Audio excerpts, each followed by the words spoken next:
happening, everybody? We are here for the Fortnite PlayStation Cup. My name is Levin2K. I'm joined by the wonderful Mini Man, and we will be guiding you through all of the action here in Europe. Mini, you excited for the day? Of course I'm excited. You already know. We've got solo zero build action. It's going to be great. We've got the PlayStation Cup, and this is what it's all about. It's going to be a great night of action and some good vibes, I'm sure, here. Yes, of course, man. Always some good vibes here whenever we get some PlayStation competitions. Let's take a look at the format. What are we here for today? What does the Fortnite PlayStation Cup mean? Well, look, we're here in the finals. There were 2 qualifiers in which the players competed in to qualify for the big money competition. It was a zero build competition. 100 players are going to be in this lobby, all battling out across 6 games to win the ultimate prizes. I'll be honest, Mini, I played plenty of zero builds, and I can't imagine just how tough it would have been to qualify through to this competition in the solo zero build competition. Yeah, definitely really difficult task to do. Of course, it is opens as well, so anyone could take part, getting all the way here to the finals. 100 players, of course, in the lobby. 6 games of action today, so that's really going to be something to look forward to, as well as the point system, Levin. It's very standard for solos here. Yeah, 100%, man. I think we've seen, point formats very similar to this, of course, many a time. 2 points per elimination as well means it's a bit more balanced, would you say? Yeah, I'd say it's a little bit more balanced. You get 2 points for elimination, so that's 15 eliminations for the victory royale. Kind of makes a lot of sense. You're getting 5 points for just getting that victory royale alone. I think it's one of those where I think players will try and balance those eliminations with those placements as well. It's not either or in terms of weightness. So maybe we'll have a little look at some of the mid-match objectives as well, which are going to be taking place today, because these are really where the real points start stacking up. Yeah, this is where things go absolutely crazy. Of course, when you secure a forecast tower, you get 3 points, but the real big one, that Rift Island, 15 points just for the Rift Island, Mini. So big. That is such an important aspect of the game. We often see players actually sort of changing their strategy and their loot path and their positioning based around this loot island, because of course, not only does it give you great loot, great elevation, and of course usually great materials, but of course we're not in builds right here. It's just great overall. The 15 points is just an extra added bonus and another reason as to why you want to go up for that Rift Island. Even the forecast now, a little 3 points is not too bad, a little boost, a little bonus there, but it's the forecast telling the players where the zone's going to be going is going to be absolutely vital, and particularly in zero build, having that knowledge early on is going to be so crucial for these players that want to do well, and I think we'll definitely see players that make the most of these mid-match objectives having the most success here. Yeah, it won't be too bad at all, but let's take a look at what the players are playing for. The prize pool, $3,000 for first place. Every single player competing today will be walking away with something, as even if you get 100, it is still $100 on the line for you there.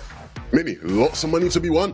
Lots of money to be won, and I like that. I like the fact that everyone walks home with some cash at least, even if you do come straight last place. But of course, everyone will be looking to that top 10, particularly that sort of top 3, where you're really starting to rack up in the prizing. As you mentioned, first place, walking home with $3,000 is absolutely massive. And of course, it's a solo event, right? So we don't have teammates here to try and bounce off of. It's only you if you're out there on your own, and it's going to be interesting to see how that sort of develops throughout the day.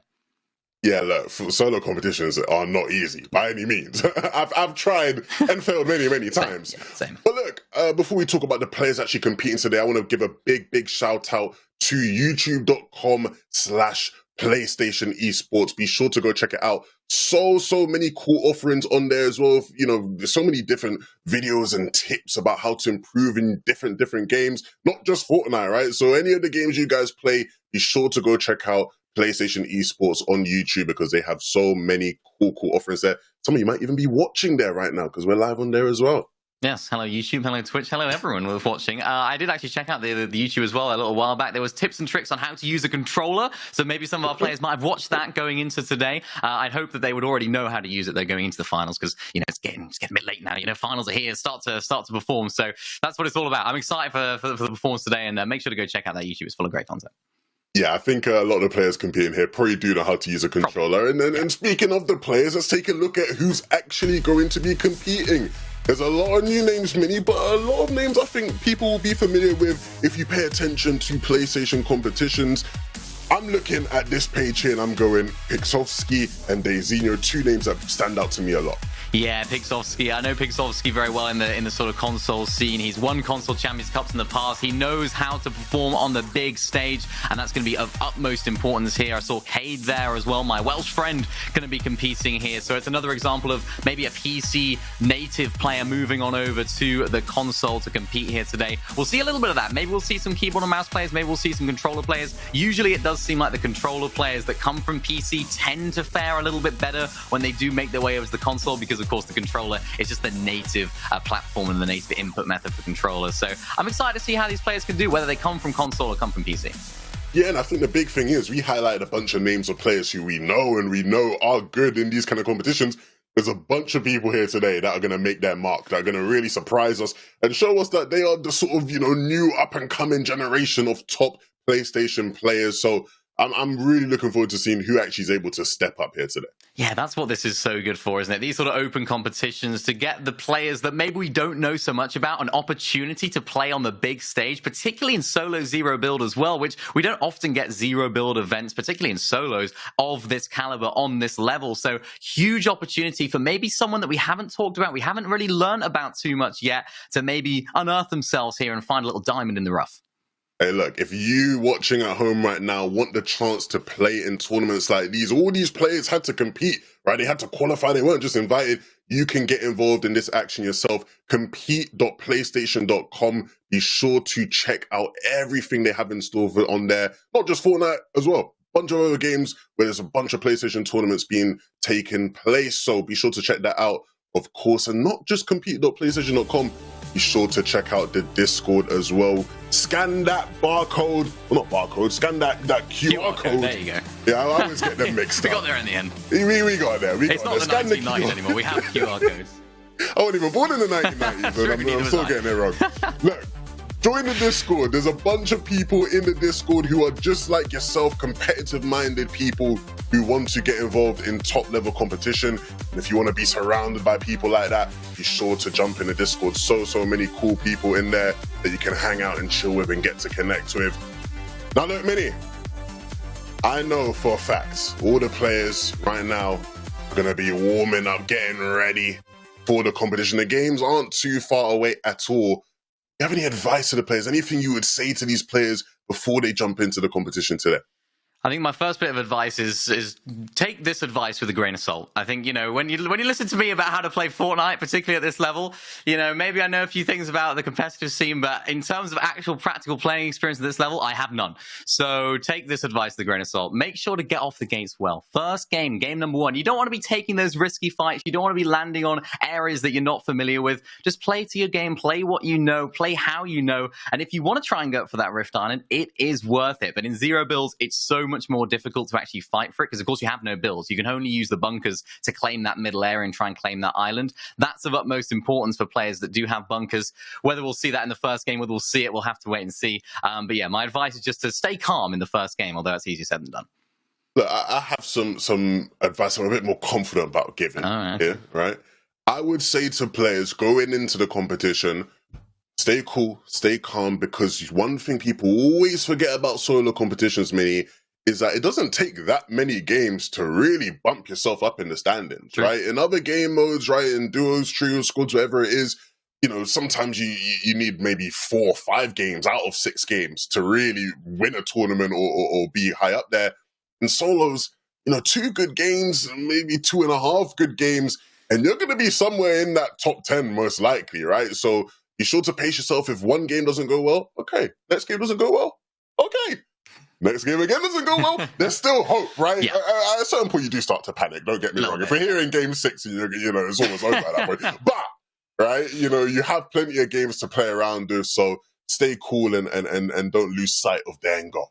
That's good advice, That is very good advice, because you often do see that, particularly in zero build as well, where teams can have, and players individually here in solos can have such a good game, but then kind of fall off a little bit from the next game and the game after that, because they don't necessarily get the same RNG with the zones, with the loot, of course, with their positioning. So maybe we'll see teams or players that are actually in a lesser position, maybe after game 3 or 4, actually make that little surge, get a little bit more luck, maybe go for those more risky plays by going for those forecast towers and making their way up the leaderboard. I think we can see it happen, and we've seen it before in solo events. It's definitely possible here.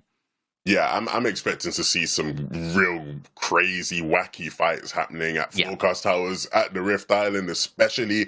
I'm excited to see the things we see off spawn, right? You know, I know you are a zero build solo player yourself. What's your POI of choice? What are you typically contesting? Lavish Lair, that's the one for me. Lavish Lair holds a special place in my heart, and we'll see if any of these players are going to be going there. Yeah, well, look, we won't keep you waiting for too long. Let's hop right into the action. Game number 1 is ready. The players are raring to go.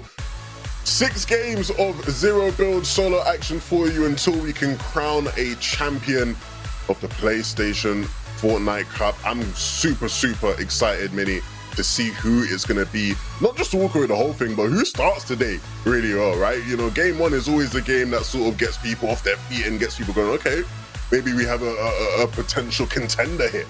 Yeah, and that's what game number 1 is all about. Often we do see maybe a name that we haven't spoken too much about actually rise up to the occasion in game number 1 and really take everyone by storm. Maybe an unknown name coming through in game number 1. I really want to see that. I want to see someone really make some plays, go for that Rift Island, go for those Forecast Towers, make their presence known in the lobby, because it's so easy, especially in game number 1, just to sit back and not be as aggressive and as confident as you know you can be. And that's the most important thing right here as we hop right into game number 1 very, very shortly. We'll be getting straight on there as soon as we can, but this is what this is all about. You asked me, Levin, what was my drop spot. We didn't get back to you. What was your drop spot of choice here in solos or zero builds or whatever you're doing?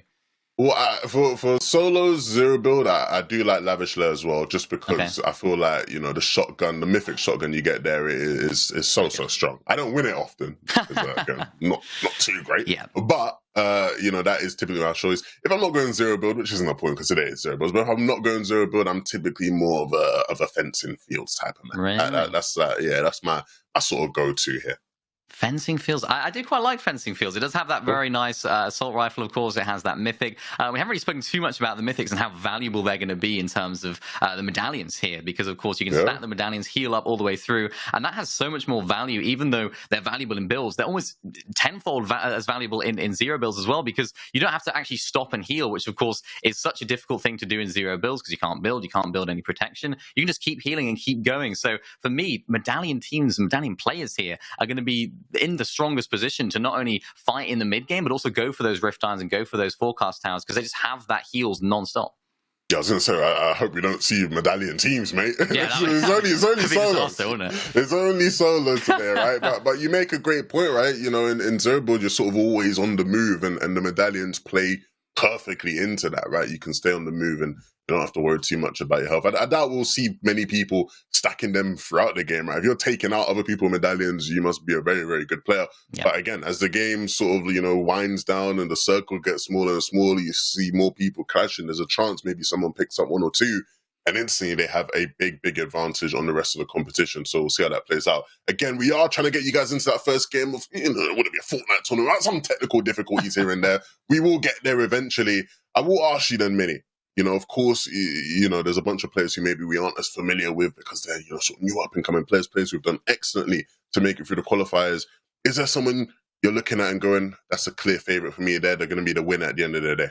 I think for me, it's got to be Pixovsky, just because of the experience that he has in zero builds. You know, knowing how to play on the console as well is one aspect, because of course we have some players that are well known. We have the likes of Cade, for example, who does play on PC, coming over to the console. That's all well and good, but having the experience on the console, I think I saw Skyjump there as well in the player list. So Skyjump, another one of those players that does play on the console and is very proficient at it as well. That's going to have a big part to play, because not only are they more used to the lower FPS and of course the input methods and certain differences that we're used to seeing, but also the confidence in yourself is like all these other players, and a lot of these other players aren't used to this device that we're playing on right here. This is my bread and butter. This is how I like to operate. So I think that confidence straight off the bat is going to pay them dividends, because they just know how they're going to play. It's just another day at the office for them. Oh, 100%, right? That's what it's all about, the top-level competition. I do have someone in mind as well myself, which I think is going to win. But I'm going to give you the answers to that right after a short break. We're going to try get you guys into that first game. So stick around. After this break, we'll head into game 1.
Gaming is defined by moments.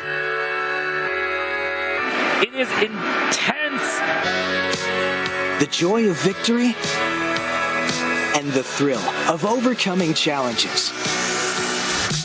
Welcome to our home of competitive gaming, where we can all experience exciting esports moments. The final 1v1 of the game here. And celebrate the pros and the rising stars. I do want to see a female in the NCS. Bringing you guides and deep dives. Horizon can go up, but she can't go up fast. And tournaments where the community competes. Wait!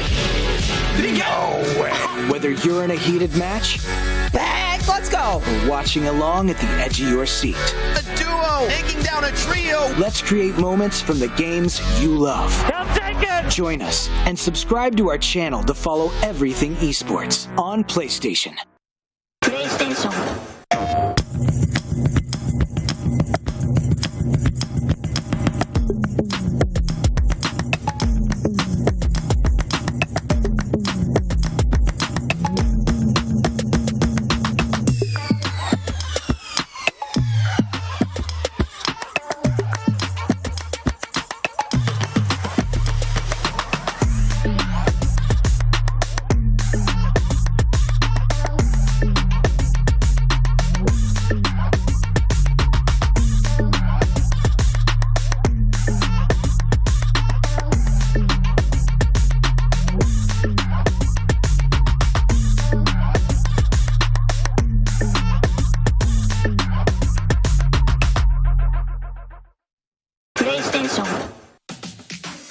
And we are back, ladies and gentlemen. Okay, so quick little update. We had a couple problems that meant we missed the first game.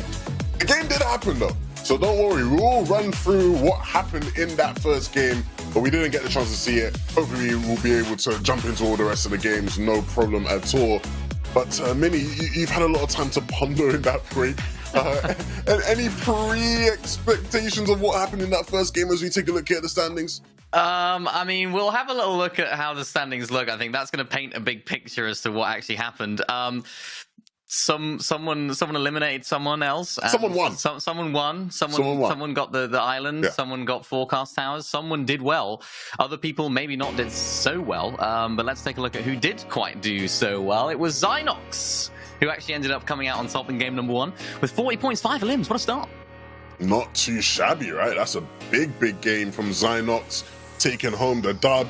I mean, yeah, a nice lead, you know, to sort of start the competition with. Taking a look down, right? Rush Piece U there in second, 27 points.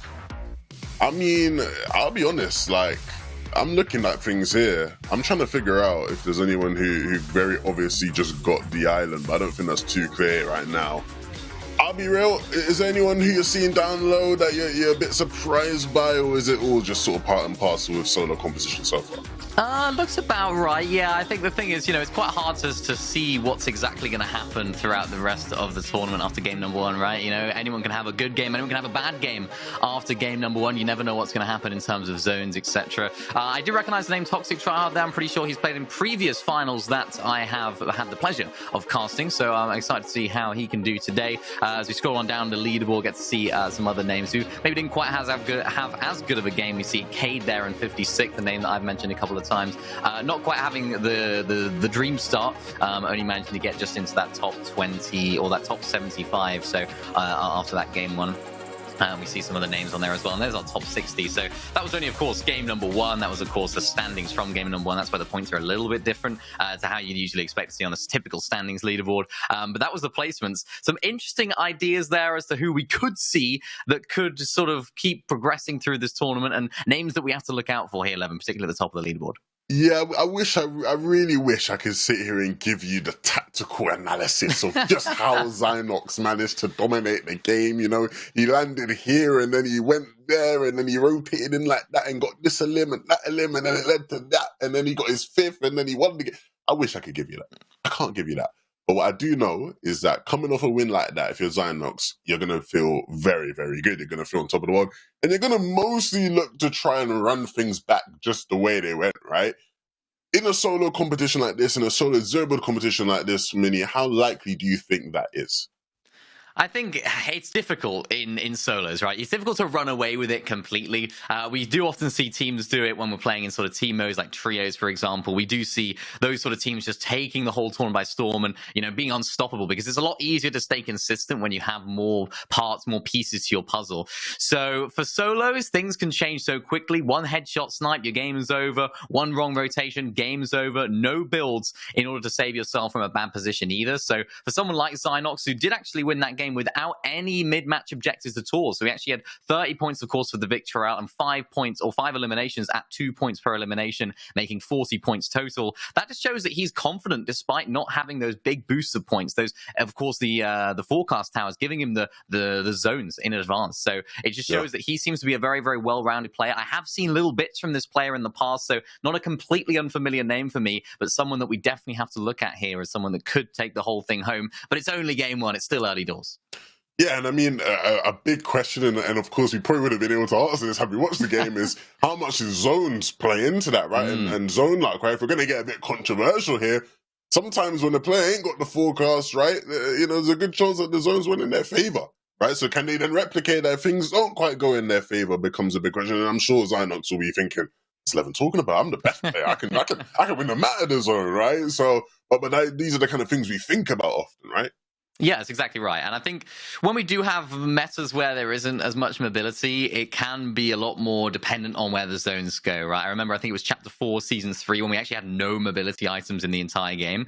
Now we do have, of course, that grapple blade. We have those flowberry fizz items, of course, the juice, and, of course, the flowberries themselves that give you that little bit of extra momentum when you're rotating through. Those make mitigating those difficult zone situations a little bit more doable.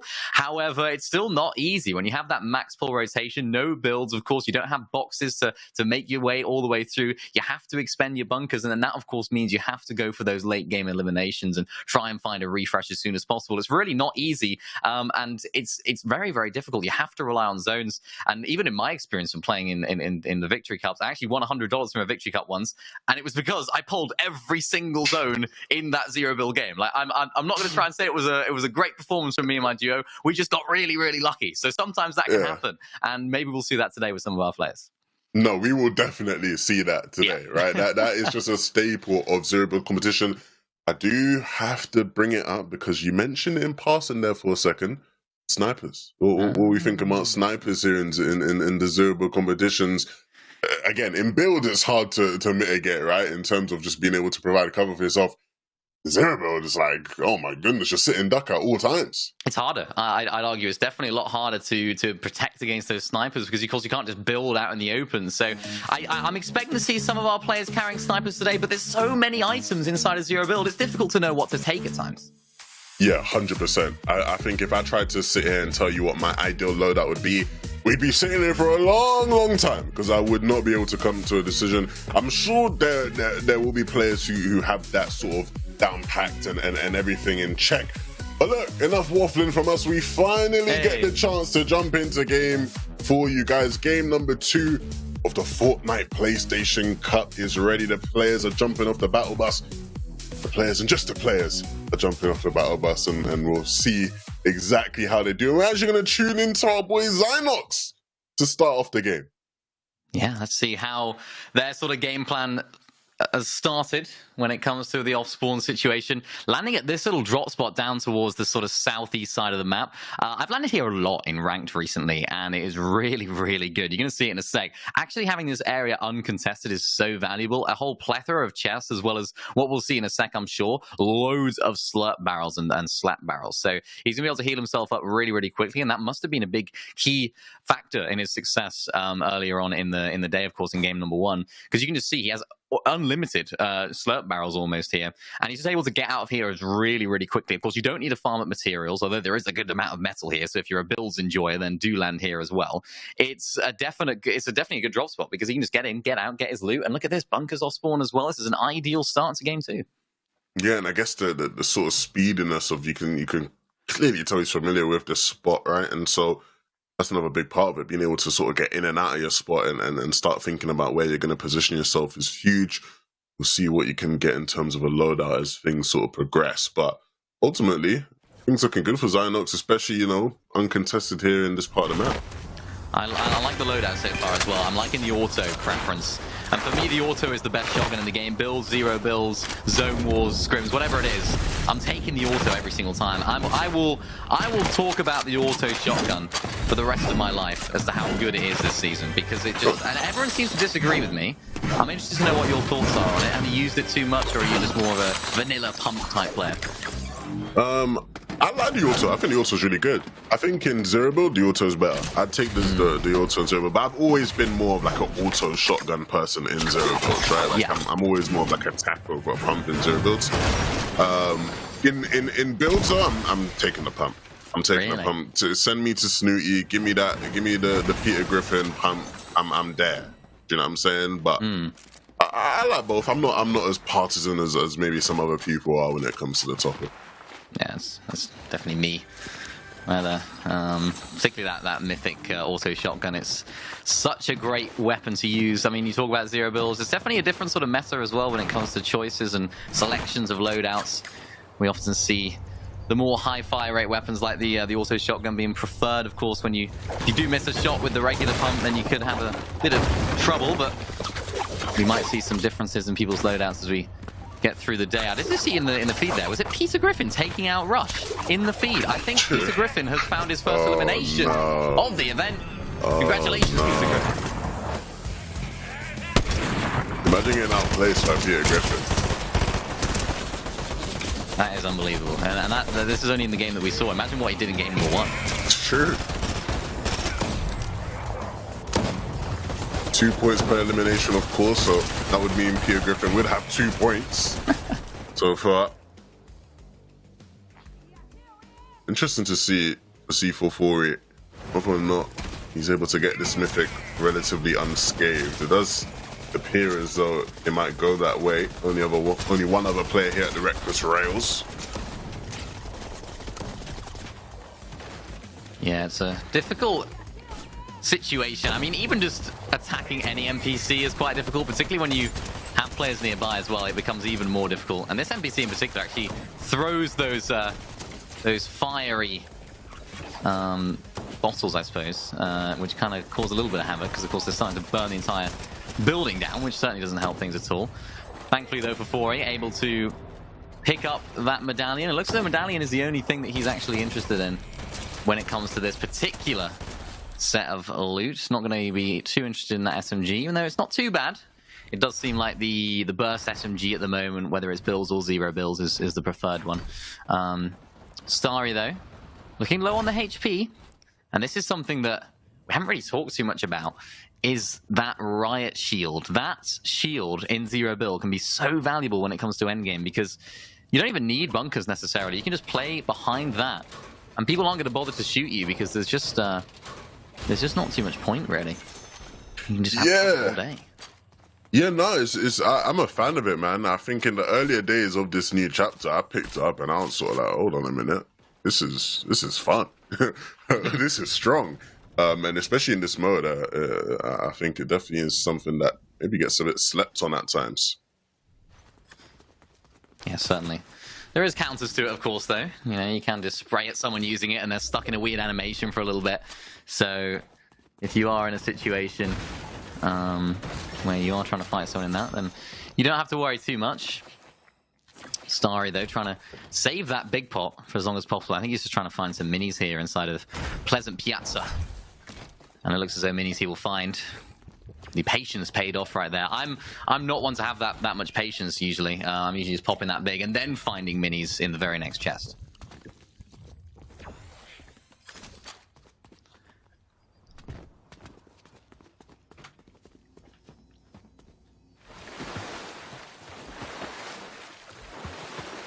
Monkey, though, just outside of Ritzy, using the water, something that we might see a little bit of today, particularly if the zones do end up pulling a little bit further back out towards the outskirts of the map.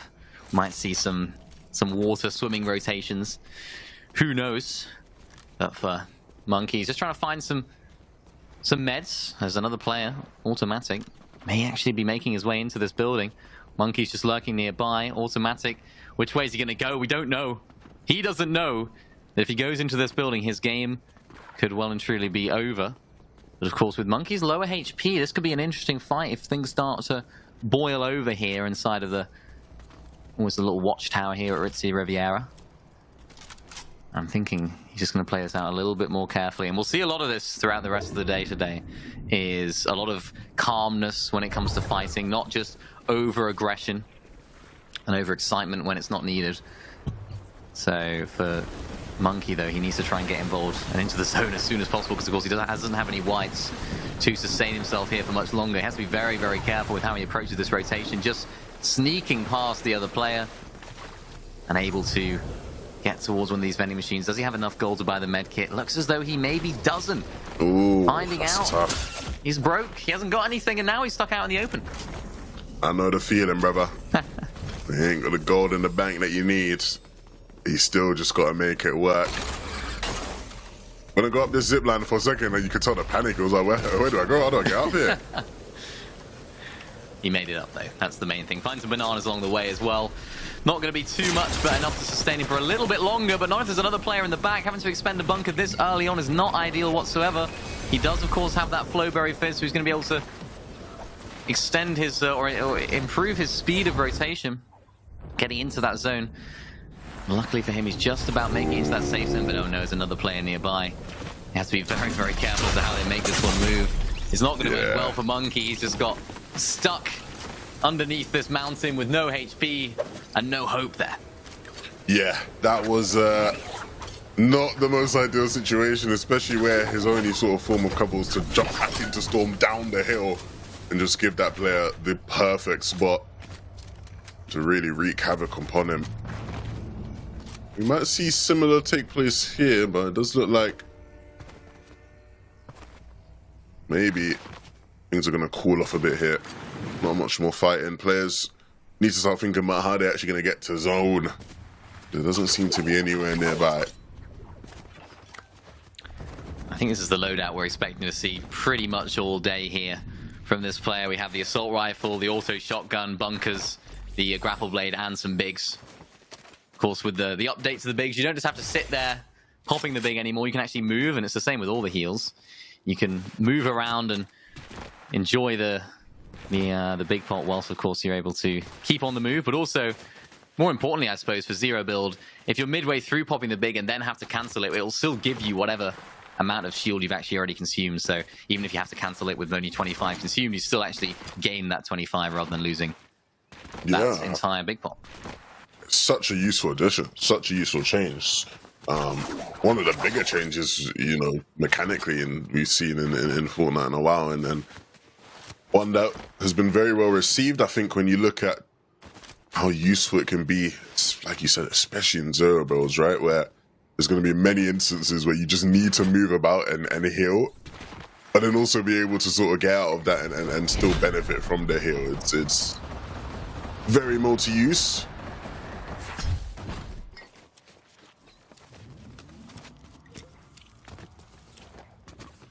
This is a prime example of how it's going to be used for Yuki here, just inside of the storm. Popping the med kit while still on the move. One of my favorite things to do as well is you can actually slide whilst popping the meds and stuff. So you can actually just keep the momentum going really, really quickly whilst also popping bandages, med kits, whatever you need to be. A little bit of standoff here, though, from Clayton and Sequel.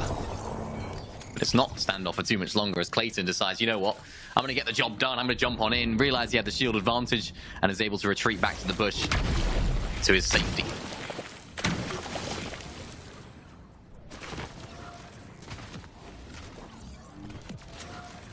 Kojan here, making his way through the ruined reels.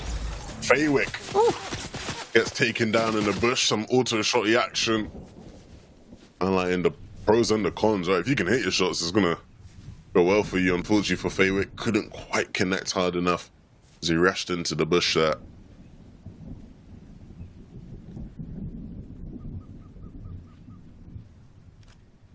Difficult moment here, though, for Clayton. We saw him getting an elimination just now. Zynox, the game #1 winner, is just next door. But looking at Clayton's loadout, the loadout itself is not too bad. I'm looking at the ammo and stuff, and of course the shield overall is not up to max. So things can be a little bit difficult if you aren't playing things passively off spawn. Leftover prize inside of the bush.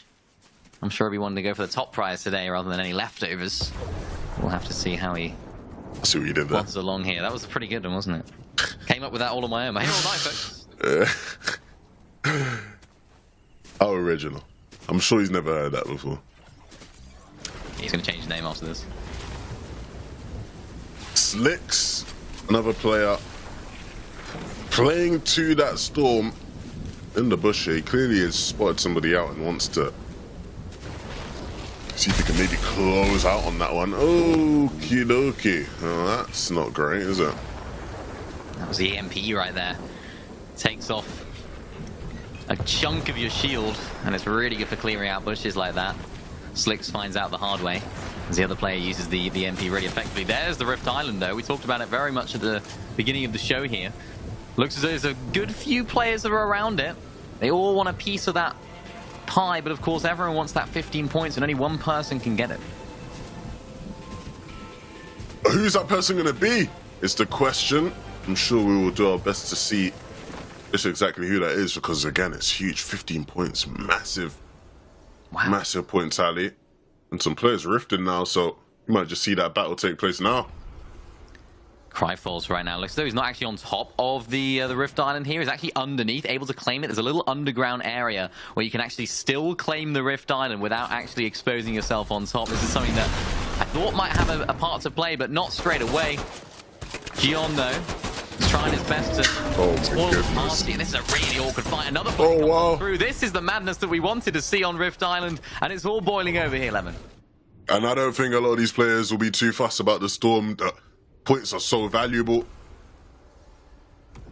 And now, once it's been claimed, players will move away. See, no one's even getting the loot. They just wanted the points and they dip. That's crazy. Some decent loot on there as well, so surprising how maybe players don't even want it, particularly Cryforce. I think he was the one to actually pick up that Rift Island. He says, you know what, I'm happy with my green loot. Yeah, I'll take it. But again, that's sort of the standard low that we've been seeing. I'm sure you wouldn't mind some shields, and I think that's what the objective will be here. Let's get to the vending machine. Will he have gold enough to be able to buy anything? I don't think so. He's not going for it. So medkit will have to do. Would he have gotten some gold from the island? He would have, right? Yeah, he would have. So yeah, if he'd have gone for it, see, he would have been able to afford some big bucks here. He would have been able. Can he do it anyway? No, he's bouncing around. Oh no, he can't. He can. Fair enough. See, look at me. I was talking rubbish. Exactly. He knows. He's got more than enough money. He's chilling. He didn't need that cash. He's just got. He's got money all day long. That's on us for pocket watching. we shouldn't have been pocket watching. We shouldn't have. I think he was waiting for us to look away and then buy it. You know, he didn't want to flex. He's not a flexer. I do just notice now that their gold is at the bottom right, so we could have just known the whole time. Oh, there it is. Yeah, no. Yeah. I didn't see that. I mean, I knew that. Yeah. They must have added that just now. They added that. I actually knew it was there. You know, I was just seeing how long it could go on. You know, it's like when teachers get the spelling wrong on the board and they're like, I was just testing you guys. That's what it is. Stinky. Nah, guys, I swear they just added that. 136 gold, eh? That's gonna be the con whenever we see a player. Oh man. We were pocket watching and he had the money the whole time, just sitting there. Wow. Okay. Well, enough gold watching.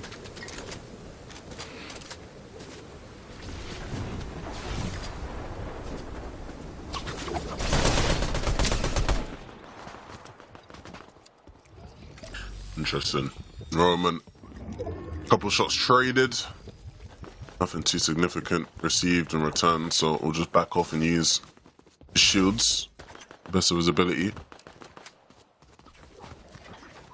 And maybe, just maybe, gonna be able to pick something up. Players running around him. He's just gonna focus on looting up now. And he hears shooting, and it looks like he maybe wants to just jump in. I respect it. He kind of has to here, really. I mean, he doesn't have any cover. Nothing is in zone right now that is just natural cover. He kind of just has to. He just has to hop right in. And again, yeah, I agree. I respect it. But he's not going to do that for now. He's going to try and rotate his way in. The difficulty with these grapple blades, you can just be a sitting duck in midair for a couple of seconds. He actually decides to EMP himself, which is a very interesting strategy that I haven't seen before. Although it seems as though he didn't come off any worse. He didn't have any shield. Maybe he thought that was a bunker. Who knows? We'll find out. He got some natural instinct almost, you know? Maybe, probably, yeah. He's got 59 gold though, so he might be able to save up for a medkit. Who knows? Or a big pot would be ideal. Don't think there'll be many opportunities for that now. True.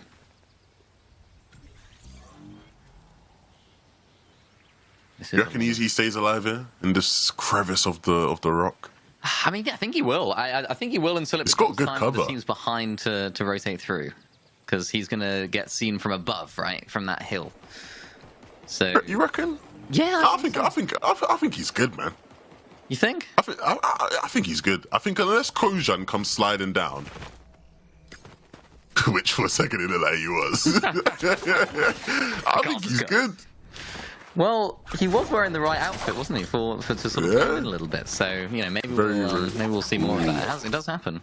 Low aim though, making their way through, just trying to readjust the angle at which they're trying to attack this next zone. A player in the tree there, right in front, going to expend his final bunker to give himself a little bit of cover here inside of the zone. But now the benefit here, he can look back. This position for this bunker is absolutely vital. He can look back. Maybe there's a player in the bush. He doesn't know. We do. But he can look back at all of those players that are rotating from the north side and just have a perfect angle on anyone coming in. The difficulty for him right now, though, if zone doesn't pull his way, how's he going to make the move? As you see a few players now just battling it all out by this water. The players that have the bunkers are able to secure themselves, but other players not so much. John's trying to rotate out. Zyro is going down. And that's the result of when two players try to fight each other, everyone else tries to get involved, and everyone else realizes there's everyone else there, so they decide to disengage. John Cena goes down. That was a fan favorite for me. John Cena FM. I mean, I don't even know how he's been seen there, to be honest, man. I'm ashamed of myself. Yucky goes down. 2 elims to their name, though. The fighting isn't going to stop now. It will just continue. Family grout. Scares that player off and has the bunker to himself now. Oh, no, no, he doesn't. No, he does not. No, he does not. What have we just seen here? Someone's sneaking down in the basement. Family Growl's just had to readjust here and just think, actually, this is not the position that I want to be in down there. I think he's quite happy just to stay up here right now because that player down below has that riot shield, able just to sort of wedge himself in that in that bunker and of course protect himself from the back and from the front with that the riot shield. Family Growl's just trying to make the decision now. Do I go down there? Do I try and get that extra loot? Maybe he has bunkers of his own down there, or maybe it's just worth sharing this bunker for now and having a little bit of a truce whilst everyone else decides to rotate on through. Maybe the next zone will be deciding as to whether they do end up fighting. Kev found himself on elimination, of course. Now able to enjoy some loot from this little area that he's managed to find. Also a medallion as well. That's a really nice find just out at sea here. That's not often you get that opportunity as he makes this water rotation. 1 bunker to his name. He's got to be careful, though. If he does throw this bunker in the water, it's not going to be particularly ideal for him. So hopefully he knows that and he goes on to dry land. He's just swimming on the line of the storm there. Blending in well. Not many players going to be too aware. There's all these bunkers here. My goodness. Players getting ran down. Tower does incredibly well there. 1 shot, bang. But can he repeat that? Riot shield in hand, ready for anybody that wants to potentially do the same to him. He's not going to let that happen. See a lot of those riot shields inside of bunkers, double protection. And for Hands right now, they're able to pick up Zemba trying to get inside of their bunker. Unfortunately, no bunkers for him, though. He does, of course, have this one to cover himself for now. Zone is pulling a favorable way for him as well, back up to the north here. For those players that are stranded out at sea, I can see 1 little arrow there at the bottom. I would not be in a great mindset if I was him right there. I'd be pretty upset with how that zone's pulled, but it's to be expected. Pulling back onto dry land. And as Hans here can just enjoy this position. He's got to be careful from behind, of course, as that zone does pull out. But this is a little strategy. Sitting inside of a tree, Daisino.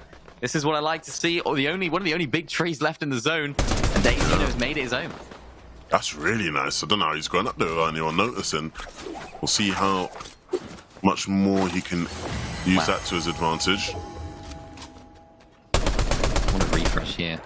Hands able to pick up that medallion. There was some bunkers there as well, I'm pretty sure. Or it might have been some of those. No, it was some of those flow berries. Yeah, that's Beam just getting a little bit too greedy for that loot. Family Graal is trying to make his presence known here as Hans is just going to try and heal up as much as possible. Of course, he has that medallion, so he's going to keep on healing. But Family Graal's going to keep on applying that pressure. You have to imagine as another player decides to rotate on through, it's Cage who actually switches position and goes the other way. Hans again just getting a little bit too greedy for that loot, you have to think. But he hasn't got punished that time, as there's now so many players all looking at the same bunker, and there was actually bunkers down there, so he's actually got a bunker of his own right now. Yeah, no Hands doing his best to stay in the game, and Dazino, who was once in a tree, is no longer there, and no Hands is ready to get involved. So many limbs this game already, really leading the way in this lobby, and Dazino might just find himself caught. Oh, no ammo left for no Hands. Yeah, that's the danger right there. If he was using his AR, you'd imagine that he would take out Dazino. That's what I was talking about earlier, that animation when you get sprayed through with that that riot shield. You're just sort of sitting there. You're a sitting duck. You're just stuck in the animation. So they have to be very, very careful as to how they rotate this. There's still 21 players alive in this tiny zone. And we can see so many bunkers out here on the map. Some players trying to share a bunker, one above, one below, without the other one knowing. Link's actually using the ties, I thought, to rotate, but actually to his detriment. There's another player inside of that bunker as well, so they've just got to get out of there and think, yeah, let's just focus on the rotation. Yet again, you can't find a bunker that's vacant at the moment because every single player decides that they want that cover, and particularly with these hills, Levin, this is going to get really interesting for these players. Yeah, this is... Oh, no. So interesting. The duel's taking place right now with the riot shields in hand. Lynx runs out. No Hands now doing his best to stay alive. We've seen him do so well already. Wow. The shotgun comes out perfectly done, and then the grapple to get out of the harm's way. Let's bring him back down into the war zone for just a second. Will he be able to get out? Waiting for a recharge. And now he finally has one, but it's way too late. 7 of them will be all it is for no Hands. Family Graal still staying in this game. Sliding all over the place, just like everyone else seems to be. Everyone's using these riot shields right now. Everyone's trying to get their position, get their advantage. But of course, when you're looking at one player, there's also someone knocking on the door right behind. And there's, of course, so many players just looking to use these riot shields, also ramming each other with the riot shields, trying to send them into the storm. Contraire, not wanting to make the first move. It's a game of chess between all these last players now, as they're just all waiting for one person to make a mistake. Keep your back to the storm seems to be the play right now. But what happens when someone starts playing in the storm is a real question. We're seeing people jump in, Stingy finally going down. And Kawhi is going to be looking for another one to add to the tally. He might just get it. Everyone just turning every which way. One more. Can he get the third to win the game? He needs to reload. The reload comes through. The train's coming in now as well. What? He needs to start the train. And now it's Oslo to win. Oh my goodness. What have I just witnessed, Minnie? The timing with the train was unbelievable. I've never seen that happen right there in the end game of Zero Builds. Like, the chances of that happening, that train could have been anywhere on the map at any given moment, but it was there then. And that was the moment that caused them both to sort of have a moment where they're like, hang on, what's going on here? But a fantastic victory Royale. And we finally get a taste of what these games are going to go like here in the end game. And it's definitely a spectacle to watch. Yeah, that was quite the end game, man. I'll be so real. Seeing everybody battle it out with their riot shields like that was just mental, man. Absolutely mental. I love it. As we take a little look at some of the highlights from our second game here of the PlayStation Cup on EU, the Zero build. It has not disappointed so far. It's just absolute drama and excitement for all of our players. The riot shields really coming into their own, and it just seems to be so many players that are making a move and then getting immediately punished for it. So nobody wants to make that move, but some just are forced into that. No Hands, though, we have to give a shout out to him. Was it 7 eliminations he ended up the game on, despite the fact not making it that far in terms of placement? Really great stuff. No Hands, it's just, yeah, man. He's clearly got hands, I'll tell you that much. He's clearly got hands. This is where it all started to go a bit wrong for him, though. Jump down to pick up another, and this limb was nice, but then couldn't get himself back up. The ending here, Kawhi, I thought Kawhi was going to win it all, to be honest, so I thought he was going to turn, pick up the second limb, but it was in the end, the train running through, and Voslo going in for the limb and picking up the dub. I'll be real, man, that was quite the game. You can see the top three or the top five from that game, Voslo, Kawhi, Contre, Blick, Stingy, and Fox J were the 5 players left remaining at the end there. And a big game for first place, picking up a bunch of points there. Yeah, really great stuff from our first place. Someone else I've noticed here as well, Zynox sat in 6th place in that game. So, of course, he won game number 1. We didn't get to see that, unfortunately, but what we've seen here is that he can be consistent as well in game number 2. So I have no doubts that should be putting him at the top of the leaderboard, despite the other good performances from some of the other players here. There were some other, of course, big names as well that did pretty well. We saw No Hands there, 7 eliminations right there. So although he didn't get quite as good of a placement, those elimination points are going to be boosting him up, as well as some of our other players as well. It seems to be trying to make sure to prioritize placement here is the story of the game, because even our winner there only had 3. Yeah, man, everyone's trying to make sure they get that placement, hiding in bunkers, using the riot shields even when you're hiding in the bunker as well, right? It's like not taking any risks whatsoever, and I think we're going to see much more of that in the games to come. Yeah, I think that's what it's all about. You know, we have these bunkers, they have their protection, they want to be double protected, so why not use the riot shield as well? And we see a lot of that, right? We see players that are actually not going to be fighting the players in the bunker because they know that if they then go in for that fight, so many other players will also be looking at them and thinking, right, we can actually capitalize on that fight, and it ends up with like 4 or 5 players all around the same bunker, and nobody really wants to be there, so it's kind of an awkward dynamic. So it's all about not making that first move if you're making a wrong move, and trying to make sure that you can keep those bunkers to the late game, it seems. Well, look, if you want to see who's going to continue to keep making the right moves, stick around. We have a quick break and much more games on the way.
We're back, and if you missed that first game, or the second game I should say, you have missed quite the treat. We have got some of the most unique Fortnite gameplay I've ever seen in my entire Fortnite career, Mini Miner, but it was a good one. Yeah, unique's a great way of putting it, because it was definitely something to behold right there. We saw just action non-stop.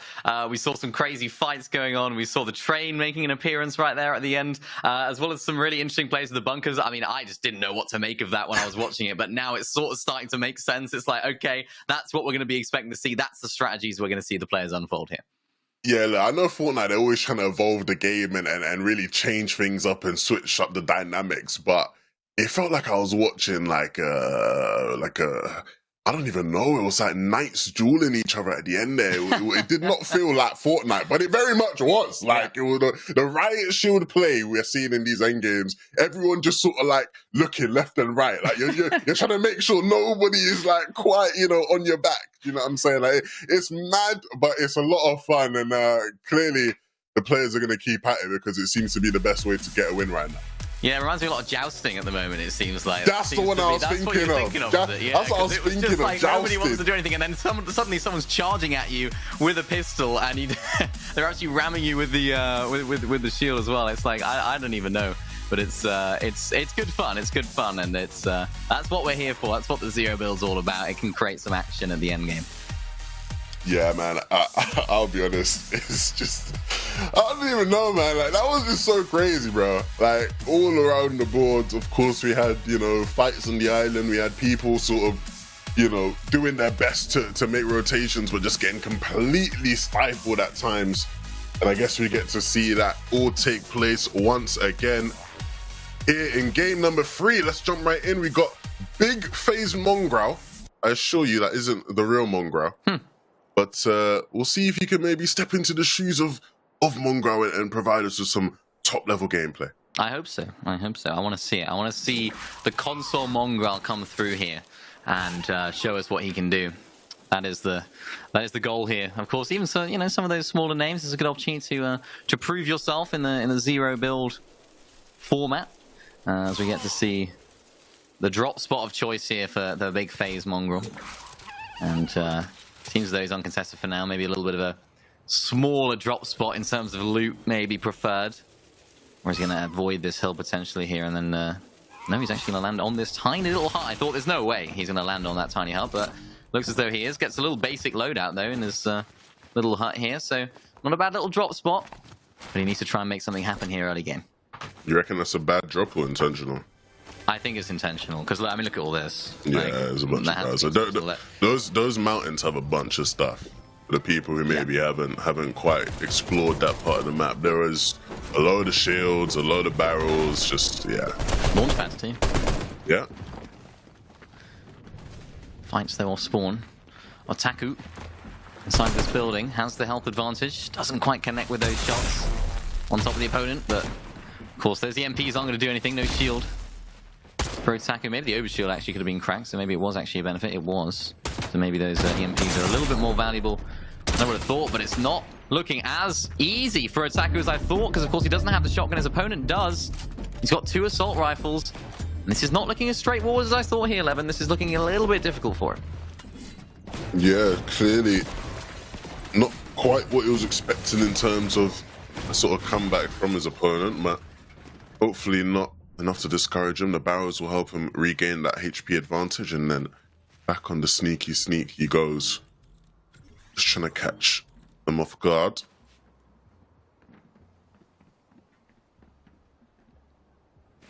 Maybe this is the play. Maybe this is the idea. Just disengage. Both players quite happy to sort of split that drop, although the loot, the attack is gone from that. Not quite ideal.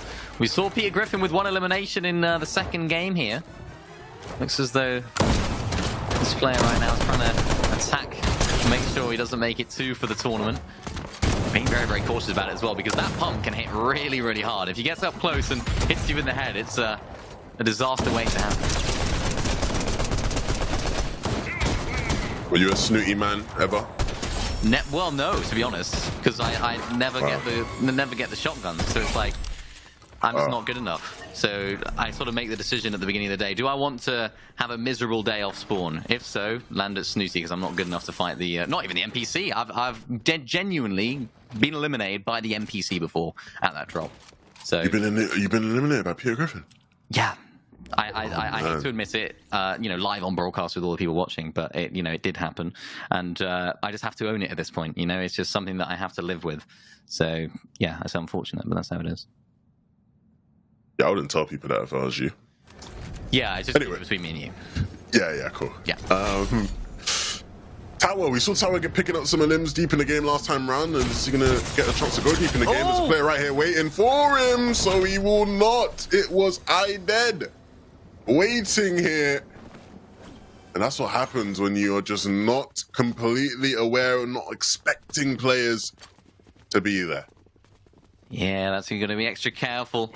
Maybe we could be seeing a little bit of a, for those that follow the main game of Fortnite, or the main mode in terms of the build mode, the FNCS, we saw Misha and Teeny doing that, just landing at different drop spots and then camping in a little corner, knowing the other person's loot path.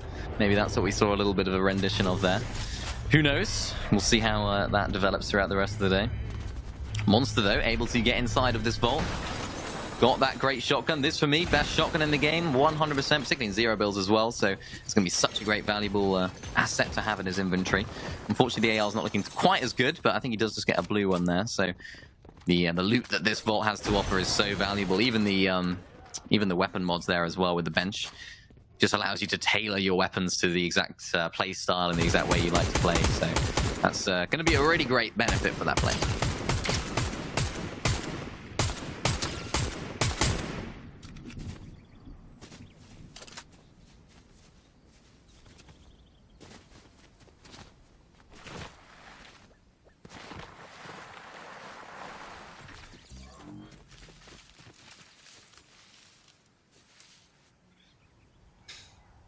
Well, not much going on here for this fella. Can be quite easy just to sort of run around in zero build. So I know a lot of players do sort of get bored. You know, they think, oh, I'm just going to run around and make some plays. But that genuinely is probably the best thing that he can do right now, sat inside of that bush, and to you know, ensure that his attention span is not going to be too low. Because, of course, you have the loot to make it far into the game. There's no need to worry too much about fighting anyone. Automatic, though, unfortunately, he does not have the loot to win the game. No shield pretty much as well. So he needs to try and find something, some scraps of loot, maybe, or a little bit of a fight to bolster that loadout. Mafio. Seems as though they do have a little bit of loot under here, but they have a problem up above. It's another player. Players taking shots from the side as well. Silo, yeah, it's going to force him to use another bunker. And that was his last one. I mean, tough spot to be in when there's different players sort of laser focus on you all from afar, ready to just sort of take pop shots at you. It all accumulates eventually. And so, no spare shields, no bunkers. Oh, there was a flowberry down there. Maybe I'll try to pick that up. Yeah. Oh, this can't end well, Flobby. It just can't. There's no... Oh, it can. Oh, it can. It really It's can. a little bit of a surprise right He there. knew. Flobby just knows, It's been he known. knows he's there. Flobby gets still in. Flobby is insane. That's how you play this. He might have even found us a couple of extra EMPs and thought, why not throw them in? Probably wasn't even expecting there to be a player up there, but was definitely worth the throw. And he didn't throw that fight whatsoever. Shout out to Flobby. That's the kind of awareness you gotta have in these types of lobbies. Completely made me eat my words. It ended up very well for Flobby. Yeah, it's the caster's curse. Happens all the time. So if you're a Flobby fan, then I'm sure you'll be very happy about that. Just knowing the area, knowing where people could be hiding, that's really, really smart from him. And it's those EMPs that can really initiate a fight in such a good way. Knocking off Overshield and, of course, a little bit of HP as well. Toonie winner. Just on the outskirts of this area. Snooty towards that south side of the map. Just rotating through. Actually, one of the first times we've seen a player carry a sniper as well. Likely just because he has nothing else to carry, but maybe we'll see a big headshot snipe coming through here and maybe a little bit of a refresh. That's what he needs.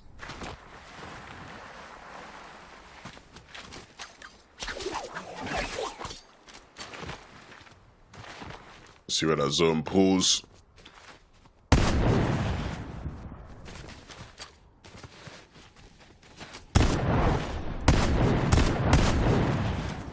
Keeps going central. As expected, A Spectrum making sure to clear out that bush again. Players clearly have starting to learn their lessons here.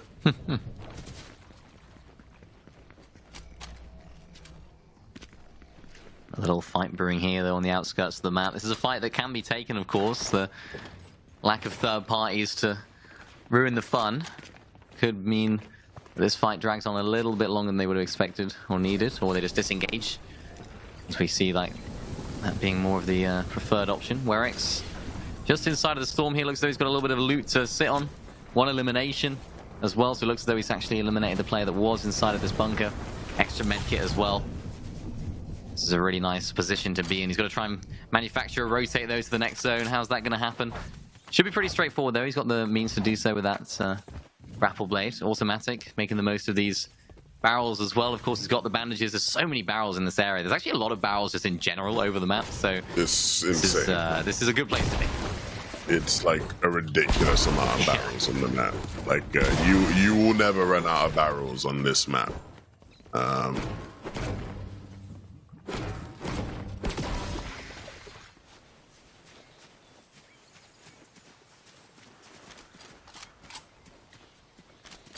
Tiger winner. Loadout looking good. Some shields, some bunkers, the auto shotty, and then that grappling hook as well. So I'd say, all in all, things shaping up as long as they can avoid getting themselves stuck in between a rock and a hard place. And that bush will be a nice little spot to camp out at. Lovely little camping spot, you know. Got the river. I'm sure it'll be a nice sort of little bit of white noise in the night. Oh, the scenery here is unbelievable. Beautiful, isn't it? Wonderful. Splendid, I think, would be the word that I would use. This is what we see a lot of players doing, just sort of camping out inside of these bushes. Some with more sumptuous scenery than others. Gion, though, actually gliding away. Very doable as well, of course, in this current season of Fortnite. Weapons not quite as dangerous from afar. Leftover prize inside of their bush as well. Flobby, who we saw in a really, really good engagement early, coming out on top, actually down on the HP right now. I can only imagine that was leftover prize that actually forced him away from that area. Starry, who's also trying to make his rotation into the zone. Looks as though there might be a launch pad. Is there a launch pad here? I'm not 100% sure. Usually there is on these sort of docks. Yep, there it is. He's actually combining that with the flowberry as well to get that extra height. So he might be able to glide his way in towards the central area of the zone, trying to scout out a place to land and a place to camp out as well. Of course, no bunkers to his name. You don't really want to be using the bunkers too much here either. Maybe this bush decision could be bad, but no, he's okay for now. Relatively unscathed. It looks like he's getting W keyed as well, when the player Cry Falls is actually getting right on into this fight. Starry doesn't know what to do, and he goes back to the lobby. And Cryfalls was one of those players we saw involved in the action on the island last match, so clearly a player that isn't afraid to take some risks, and for that reason is certainly going to be the type of player to hunt you down if you walk past his bush.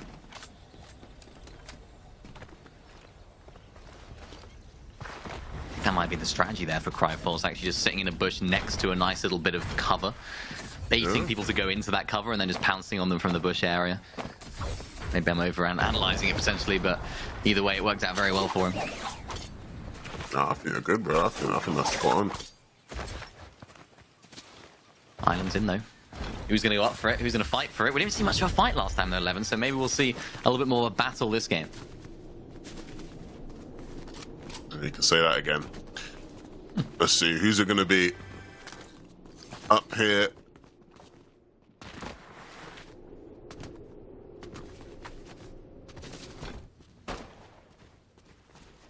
Again, oh. I got no words. I got no words. Claiming it under this area. This is the place to claim it. But the other player will have to know that it's getting claimed here.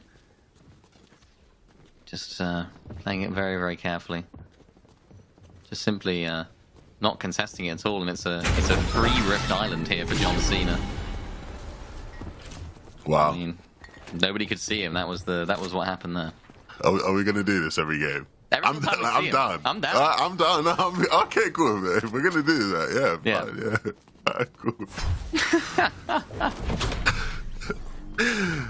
John Cena, man. Wow. Fun fact for the people watching, this is actually John Cena. He is a dedicated PlayStation Fortnite player. That would be lovely. You're laughing, but it's John Cena. You can't tell me otherwise. Well, I mean, I wouldn't put it past him. I feel like he's I think he does a lot of posts on social media that are just random things. So I wouldn't be surprised if he just pops up in a Fortnite PlayStation tournament and absolutely pops off. Clearly, going quite well for him right now. Yeah, he's got the island. Yeah, he's doing good. Everyone's scared of him. That's what it is. I mean, they don't want to get in a little scuffle with him. Not in game or IRL. We'll see how John Cena does the rest of this game. Flobby, though, who we were watching earlier, pick up one of the better limbs we've seen so far today, is going to continue his pursuit still in this bush, but well on his way to get into zone, probably. Kevin PCU at the bottom of the riverbank here, and he has his eyes on Max, and Max needs to do a better job of making sure he stays out of harm's way. That burst SMG coming in handy. Very little recoil on that thing. Such a powerful weapon. I didn't expect to see it so much in zero builds, actually, because of the lack of range that weapon actually has. So maybe that's why I was seeing him drop it. He's still carrying the sniper, though, so I still yet to see a big headshot snipe, or even a big snipe at all. I want to see it happen as everyone's now sort of pitched up inside of their bunkers. John Cena is able to rotate on through from that rift line, actually landing in a tree, so we get to see some of that action later on. If he doesn't fall out of it, as you can see on the left side of the screen, he's just about staying in. We can see all these different bunkers, though. Everyone's quite happy to stay inside. And look at this. You literally can't see him. Where is he? Where's who? Don't know. That's the question. Who knows?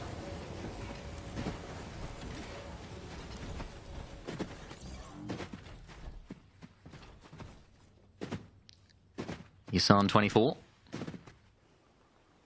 Another player actually underneath the bunker. We've seen this a little bit. This is something that I've been quite surprised by, is that neither of those players want to fight each other. I think there's that there's so many other players nearby. There's no need to actually engage there. They're quite happy. John Cena's quite happy to sit inside of this tree as well, I assume, because I don't know where he is, but he's in there somewhere. And Ace Spectrum is able to sit underneath his bunker. A little bit of a bunker sharing system right now. You'd love to see it. Well, he's not trying to hide the fact that he's here, is he? So my question is how the other player above him will respond. Will he just leave him here? Let him be? Will they share the bunker? Hey, wow. Find out next time on what I said there. The bunker on the hill, John Cena down in the tree. It's just perfect. It's a perfect visual right now. Brilliant. Wow.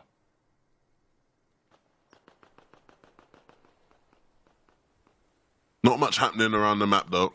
Players just keeping to themselves. Everyone trying to keep a hold of their resources as we head closer and closer to the end of the game.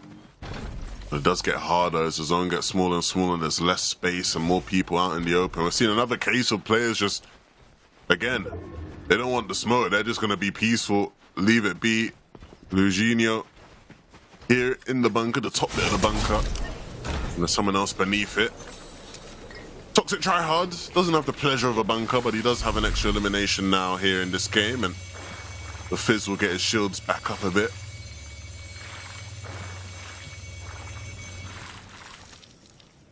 I like that from Toxic Tryhard, though. Not afraid to fight inside of that storm. And oh no, it's the selfie MP from Zero Build Mez, who looked as though that would have been his demise right there, but actually claps back really nicely with the shotgun. My Monster Boys goes down. He's got to be very, very careful now, though, because he's just outside of that safe zone. KX right here has to close on it. Looks like he's trying to do that, coming straight on into this fight. No regrets at all for him right now, because he's able to make the most of that loot, and of course has bunkers to boot. This is really nice from him there. I think he just understood that he was going to have the health advantage, and he was also going to have those bunkers to secure the loot. Really nice little third party there.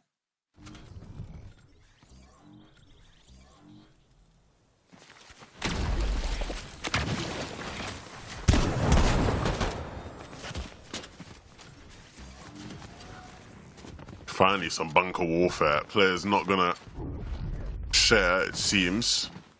Or maybe they will now. At least Zemba is clearly very very cautious of who he's sharing his bunker with. Maybe he's been burnt before.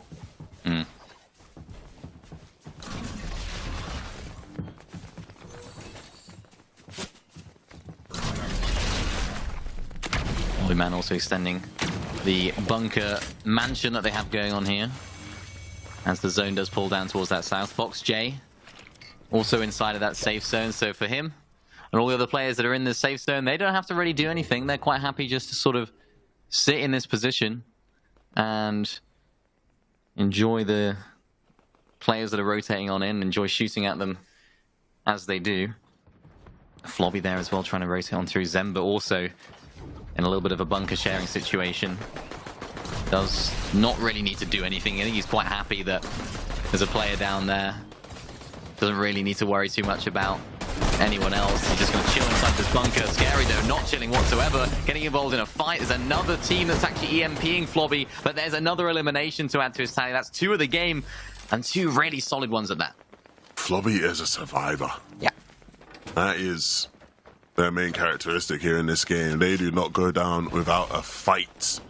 And they have won 2 of those back-to-back now. May even get a 3rd. This is a very interesting zone. So much water, so little land. We'll see just how the players play into that zone. Pulling now towards that southeast, where again there's just even little land to play with. Oh, Flobby. Got a free little haircut there for a second.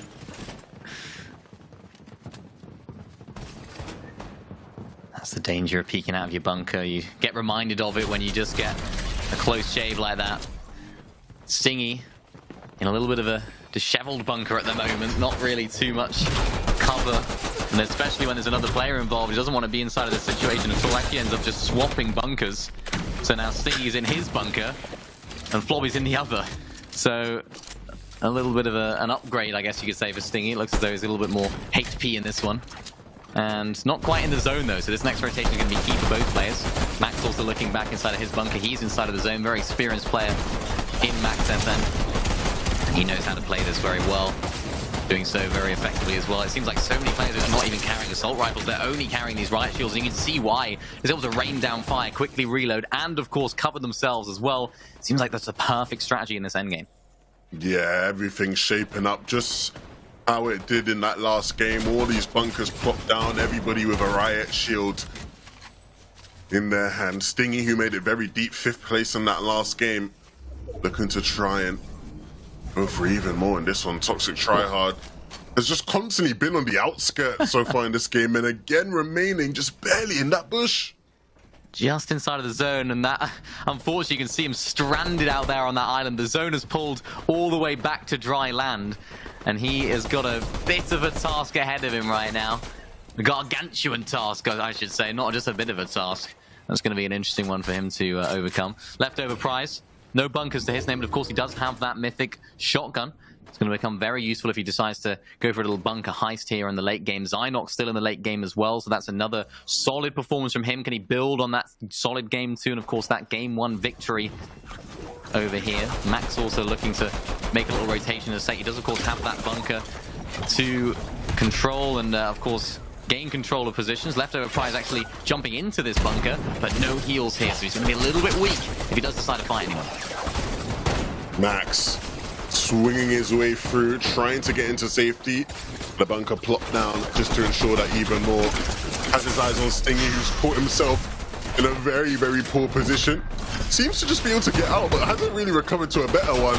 But nobody paying attention, but you can't walk into a bunker. That's leftover prize right there. That's going to be doing his best to try and move him out of the way, and Stingy still staying alive somehow and still walking into bunkers. And he's got that Flowberry Fizz as well, so he's going to have to try and find a good opportunity to try and pop that. Of course, cover right now is going to be the priority, but now he finds a moment to breathe and, of course, pop that heals. It's going to be so vital for him as everyone decides to try and make their way in. And actually pulls back over some old bunkers as well, so a little bit of respite for players that are able to take advantage of that. Stingy all the way back up on top, actually bouncing his way into the middle of the zone and just trying to fight as many players as possible on the way. He hasn't got any bunkers to cover himself as another player in the backside of zone. He's just following him into the safe zone.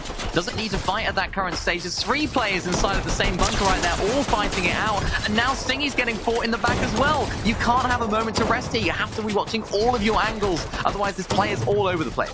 Just playing off of both those doors on either side. And it seems to be working now. Every time I think Stingy's going to go down, he stays up. Low aim, still in this one as well. And now has an even better position. The player in his box. Oh, what can he do? Can't do anything right now. It's a little bit of a shield skirmish. Luing right here just has to try and find his way into the zone as well, looking back to try and spray back at the other player that's rotating on through. This is going to be a difficult situation, but of course he does have that medallion to heal his way up. 4 players remain, fighting into low aim right now, gets the crack of the shield. Can he finish the fight off? No, another player slides in. It's Smipes that comes on through and gets the elimination. Low aim goes down as well. It's Prime that goes down. It's Smipes that comes through and takes out the final player for that victory royale. Wow, what a performance right there. Seemingly just taking the game by storm and taking everyone out as well. I mean, that's a huge, huge win for Smithies. I think everybody in that sort of final minute of that game sort of just had no real clue what was happening. Everybody constantly looking left, right, every way that they could to try find a moment to stay alive. And Smithy's just a player that could do that the best there. There it was, Smithies, not Smythe. There you go. We're gonna say that one because that was a fantastic performance there at the end game. In a world where so many players are just trying to play a little bit safer, he just thought, you know what? No, I'm just not going to sit in a corner with my riot shield. I'm going to actually take the fight to these players, and boy, did he do just that. See all the fights as we take a little look at the replays, the highlights from game number 3. Lots of action, lots of mid-game action, but of course a lot of the similar sort of bunker plays that we've seen in the past. And lots of different ways that people are actually going to try and navigate through these games. We see players sitting in trees, we see players sitting in buildings as well. And for players like Toxic Tryhard, that was a really solid performance. Yeah, I mean, you know, you look at the way some of these games have gone for other players, it's not easy to find some sort of consistency. When you face any sort of hurdle in these games, it's very easy to just roll over and fall on your sword. But players like Toxic Tryhard, even in tough spots, kept battling out, kept fighting. Low aim was not an example of one of those types of players as well. Stingy was definitely an example of that type of player. So we have a couple of them in this lobby that seemingly just won't go down without a real fight. You can see here just the chaos, right? Like, one player's in your bunker, then another player runs through, then another player's taking shots in, then another player's running. Like, it's just like, what on earth is going on? But in the end, it was Smithies. I really knew what was going down. Let's take a look at the overall standings. So after 3 games, Zynox remains in first place. Zynox in first place, just able to keep that consistency going after his game 1 dominance in this lobby. Smithy's there in second place overall. 11 eliminations for him, and you could just see why he's managed to pick up 11 eliminations right there at the end. He just came sliding straight into that box. No regard for his own safety, you had to think, but it worked out absolutely perfectly for him as we get to see some other players here in the top of the leaderboard. Cryfalse as well, a player that we've seen a lot in these end games, picking up eliminations as well as we take a look at our 21st through to 40th. These are the players that definitely want to try and build on what they've started here, but not quite had the best performance in the first 3 games. Yeah, 100%, man. It's not an easy thing whatsoever. But again, it goes back to what I said all the way at the start of the competition. This is solos, man. One good game will shoot you right up.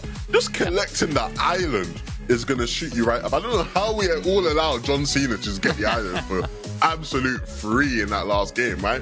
Let's see some more people contest for it. Go up there. Do you know what I'm saying? Because them 15 points are not to be messed around with. And I think the big thing, Mini, for any of these players now is there's still 3 more games, 3 more opportunities for you to really push yourself up there. Plenty of time still left here.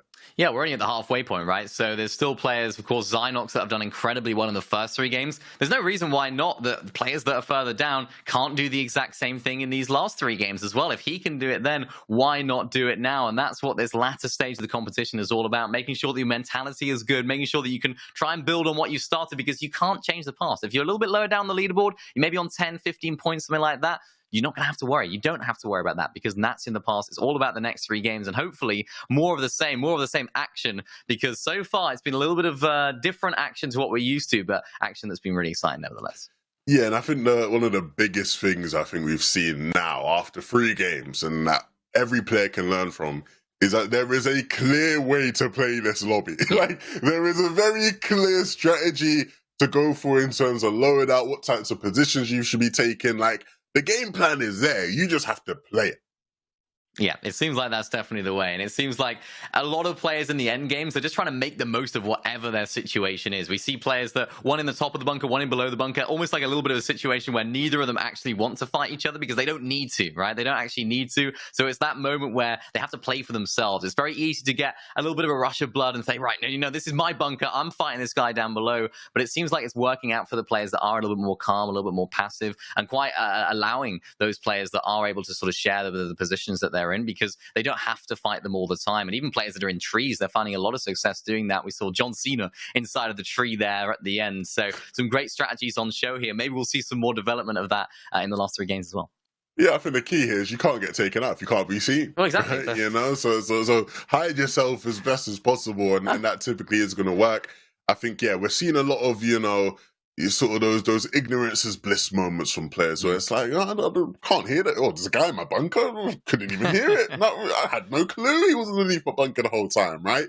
And it's working out for those players, and I think we're seeing certain players continue to be consistent. That should tell you what you need to know, right? Is that they have it locked down, they have the strategy down packed, and that's going to be the key to picking up some money. Well, everyone picks up money, but the big money, that's going to be the key to picking up the big money at the end of the 6 games. Yeah, that's the most important thing. We're seeing some players that do have those higher eliminations, but it's very, very hard to rack up high eliminations consistently in zero build, right? You don't have the ability just to W key like crazy, because those third parties are going to be so much more deadly and dangerous when it comes to fighting in the mid game, because you don't have that cover, you don't have those builds to protect yourself. You're often low on HP as well, because the zero build fights can drag on just a little bit, and that's going to be the danger for those players that are trying to play a little bit more of a risky game. So for me, I'm looking at players that are able to keep it consistent, Zynox being one of them, able to make it to those end games consistently, finding eliminations as well, but it seems like consistency and consistently making it to end game is going to be the most important thing here. It has been for the first 3 games. Yeah, and I'm very curious to see what players are going to continue to be able to just manage the chaos, right? We saw insane amounts of just turnover of players in that sort of last minute and a half of the game, and it seems like for all these players, right, you know, the key is to almost just sort of stand your ground, right, and just make sure you're covering off every angle you can and not completely giving up when things don't quite go your way. I think Stingy was a great example of that in the last game, where it's like there were so many moments where I just thought, oh yeah, it's over for that guy. he's done. He's a goner. But he just made it work.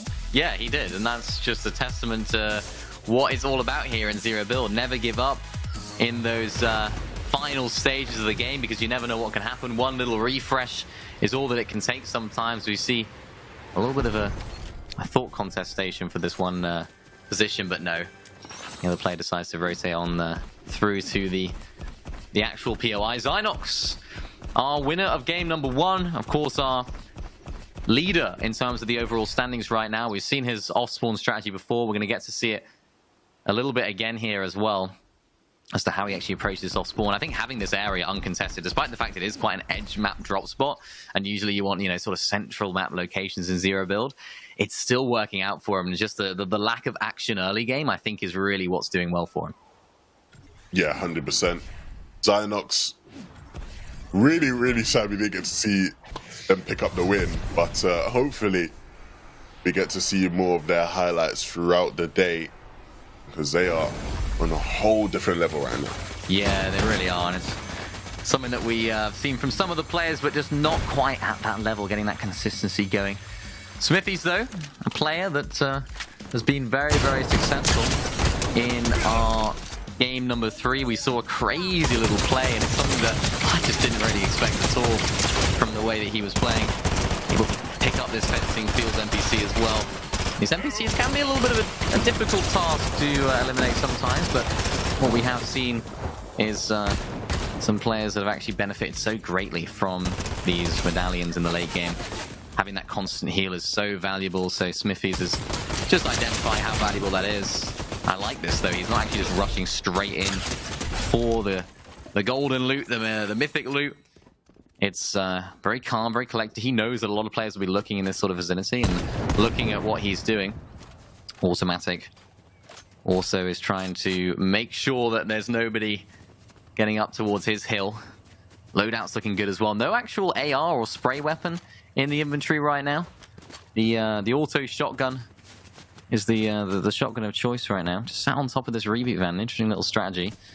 Looks like he might be trying to throw down a bunker. And the thing is here, I haven't noticed like too many players having an absolute abundance of bunkers. So what we might be seeing more in the later stage of the game is players that are, you know, trying to recycle as much as they can and make sure they can use that to their advantage. Smithy's able to collect that mythic assault rifle there.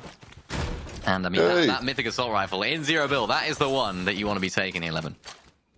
Hey, man. I fell up fencing fields, man. Ah, yes. I love to see it. I love to see it. Of course, he got that medallion as well, so Smithy's is looking pretty strong right now to have another good game here in game number 4. And yeah, just the way he went about getting that was really nice, really calm, really patient. And he's able to continue his looting. Finding that riot shield off spawn as well. It seems like there's so many riot shields despite the fact they're of epic rarity. It seems like they're more rare than a lot of the other items. More rare than bunkers, it seems, for a lot of these players. And Smithy's here with the ideal loadout as we head on up to the lavish lair.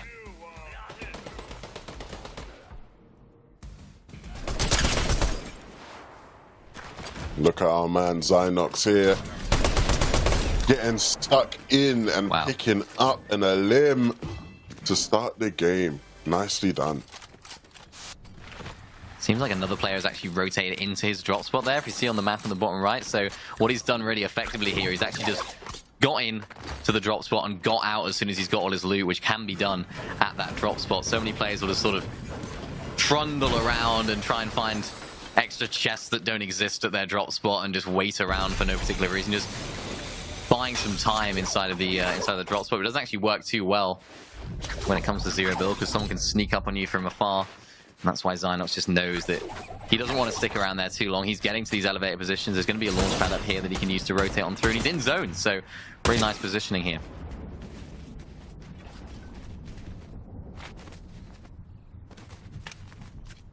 Hiding behind this rock, using it as a bit of cover. Still needs to get his loadout in check, we'll say. I think we all know what we're looking for at this point, right? Auto shotty. Right, shields, bunkers, grapple, shields. We are seeing a lot of people rocking these ARs though earlier on in games, which means long range, ability to fire at people.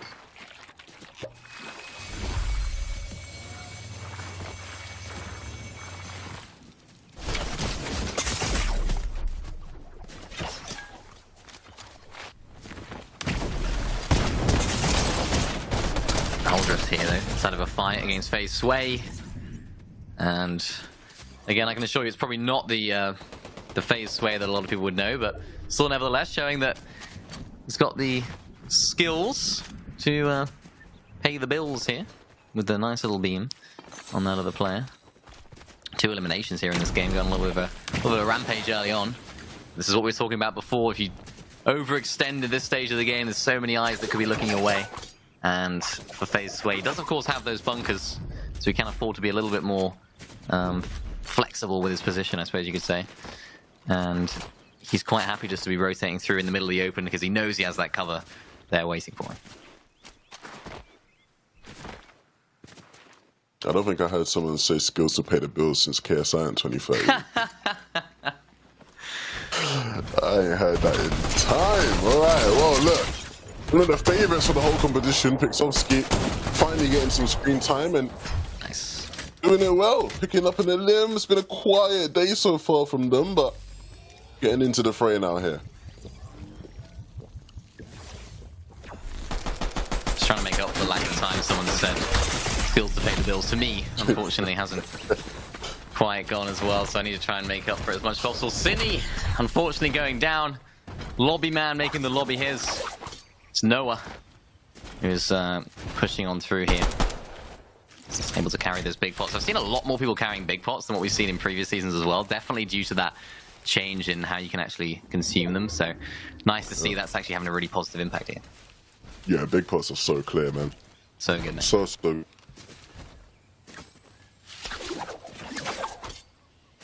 It feels so good as well, having gone from a season of OG where it was like you gotta wait 15 seconds for your chug jug Yes, to get true. any HP, and now you just pop a biggie and the shields are just flying in. Could be an interesting one to work with chug jugs as well. Oh, Now that chug we've jugs. Yeah, chug jugs now would be sick though. That'd yeah. be decent, wouldn't they? That'd be probably the best heal in the game. No, it'd be easily the best suit in the game. Yeah, healing up all day. Oh, it'd be ridiculous. Look at this save from Zynox, just continually launch padding, scouting out the area, making sure he knows as much about his neighbors, or at the moment lack of neighbors, as he can. Mafio jumping straight on in here, closing out that elimination nice and easy. Automatic, unfortunately, will go back to the lobby to reevaluate. Still 2 more games left though after this, so still time for those players that don't quite have as good of a start here in this game. Mafia though, just sat on the other side of this yacht. 2 launch pads on here as well, so he can actually rotate his way in. But look at this, there's another player that's lurking up above, waiting for Mafia. But I think Mafia's just gonna launch pad over him. Not gonna be too much of a threat at all.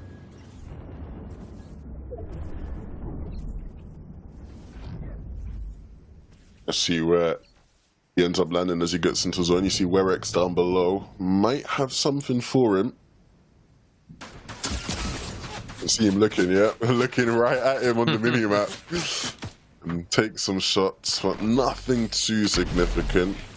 Mafia will live with that.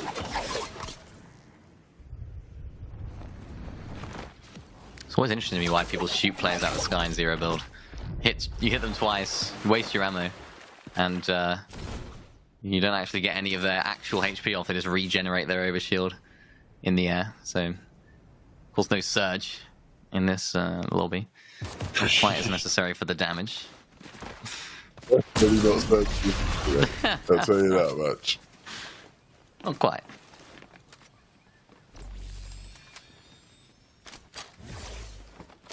John Cena down in the feed. No! Not John Cena, man. Who's going to claim Island now? That's the question. We might see a little bit more contestation up there. I mean, yeah, now the big boss John Cena's out of the way, I think more people will feel comfortable trying.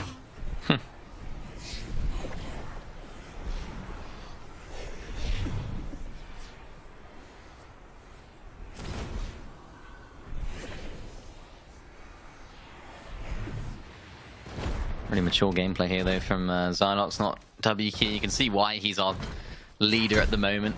Knows exactly what to do in different zone circumstances. Lobbyman Noah also able to make the most of these flow berries that are spawned through fencing fields. Quite a nice little place to rotate through. Of course, you got plenty of these flow berries that are spawning in. I'm pretty sure they're unlimited spawning there. Well, I could be wrong. There's a lot. Find them there. There's a lot. Yeah, there's a lot. You're never running out. I'll say that much. But again, you can see people, things shaping up. This is different. I ain't seen anybody rocking a sniper. I did mention snipers at the start, and we haven't really seen much of them at all, but this could be interesting. I guess they had no bunker, so they thought, why not? Let's carry a sniper. Might catch a few players off guard as well. You're right, we haven't seen too many snipes, but for Joe right now, he's getting shot in the back as he tried to advance up to that bunker. And of course, that bush that he was attempting to get into. That player looks like they're trying to go for the W key here, but I'm pretty sure there's another player nearby. So any move that's made here, any fight that starts boiling over a little bit might end up in demise with Joe, but Joe's got to be very careful here. Toxic Tryhard's inside of that bush. This is where he just doesn't want to be. That snipe, a little bit of a last resort maybe to try and hit that headshot. Toxic Tryhard's going to make this rotation a real difficulty for Joe, as he just keeps trying to rotate on through, keeps trying to just get away from that area. He doesn't want to be there at all. And it looks like Toxic Tryhard's quite happy for him to do that and try and reposition here. That was not the play for Joe, unfortunately, but he's able to pop this big pot now.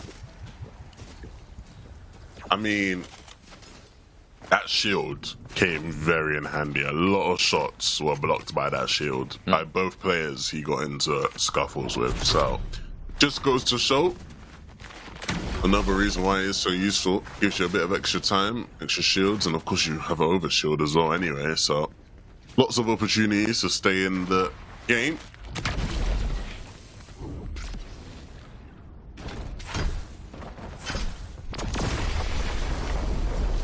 Island comes in on the right side of the screen right there. We're seeing Flobby, actually, I think that is, flying all the way up.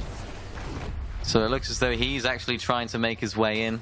Yeah, you can see on the left side of the screen there as well, someone else is actually zip-lining up. So this shouldn't be an easy task for Flobby as he's trying to claim it underneath there. We've seen that being the strat for players that want this island. And with another player up here, you'd imagine that they'd end up fighting for position and for this island. But for now, it doesn't seem to be going that way. Looks like someone else. Yeah, more players getting desperate for them 15 points. This is what I wanted to see. All the players here are quite happy just to let Flobby have the island and not actually go on to the middle. I mean, yeah, they don't have bunkers to actually claim that position on top or even fight for it down below. It just seems as though whoever gets down to that lower section first claims the island for free, no matter how many players are up there. 15 points for Flobby. He will take that. Not too bad. Not too bad at all. Yeah, when you're fighting up there above, it's so hard. It's such an open area, right? No real way to cover yourself while staying on the point. Swag there takes out Joe. You saw some shots coming in from afar, and that was a difficult fight for Joe. Didn't quite have the heals. Although he did have a nice valiant effort there in that fight, it wasn't quite enough. Swag sitting on some extra shields here. He might just have to pop these and then rotate on through to save all those for the next rotation. But no, there's another player that's looking nearby. Doesn't have any form of cover whatsoever apart from this rock, which can of course be broken. So things could be looking grim here, but Swag is okay. He's safe for now. Just about gets away with that one.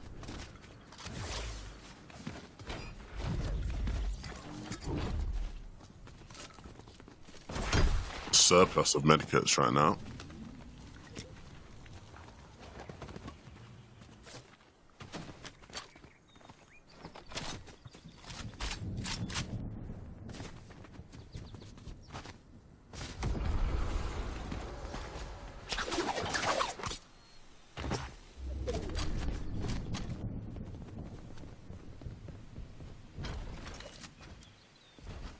Swag makes his way into this tree as well.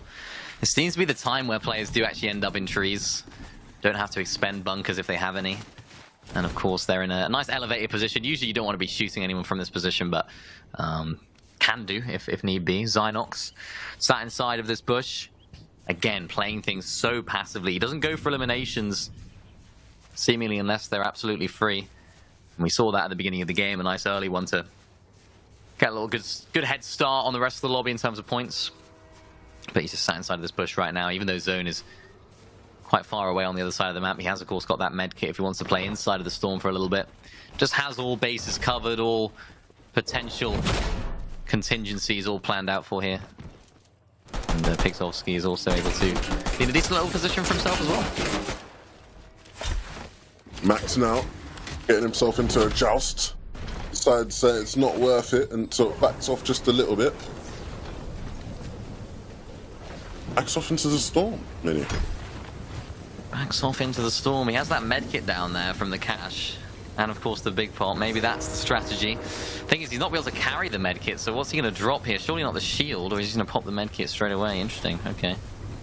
Just trying to stay inside the storm for a little bit. We haven't seen Storm Sickness have too much of an impact, so he's got quite the freedom to do that. But I'm quite surprised that he did that. It still only is a 1-tick though. It's going to be a 2-tick when it closes. So he does have to be quite careful as to how he approaches going into the zone. There is a player inside of this building. He doesn't know it. But of course he can pop this one right here. He ain't got a Scooby. Oh, he's just seen the guy there. There we go. Now he knows. Now he knows.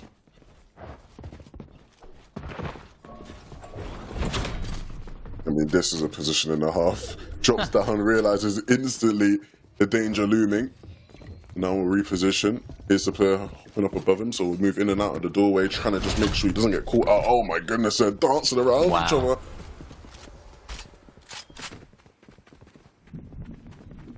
perfect position in zone as well. Look at that on the right side of the screen, right in the center. You can see why both these players are wanting to joust over this position. And it seems like it's not quite started yet. As I say that, it does seem to have initiated the fight. It's so cat and mouse. It is. Resh is saying, you know what, I actually don't even want to fight too long in that position, which is really, really unfortunate for him because he really would have wanted to be there. Max, though, also just inside of the zone, able to play underneath this bridge. Quite a nice little position he's actually lodged himself into here. Almost unintentionally, it seems like. He's actually like, you know what, this is actually very nice. I can just block myself with that shield. Stynox, though, jumping straight on into the box. Contrary to what we've seen from him, very, very patient, very, very calm. Now it's all started to turn on for him. He's turned the aggression up to 11. And he's got his results. He's got his reward from his labor there as well. Zenku gets an elimination onto Pixovsky as well. Gets a 6th medkit inside of his inventory, but he knows he's not safe. He's not going to be safe for too much longer if he stays in this position. Down to 42 HP, going to have to pop one of those medkits, but luckily he's got medkits coming out of his ears as another player seems to be trying to rotate on through. This is a difficulty for him. He's trying to hit the slash, but it's not going to go well as Zenku falls back down to the lobby there by my monster boys.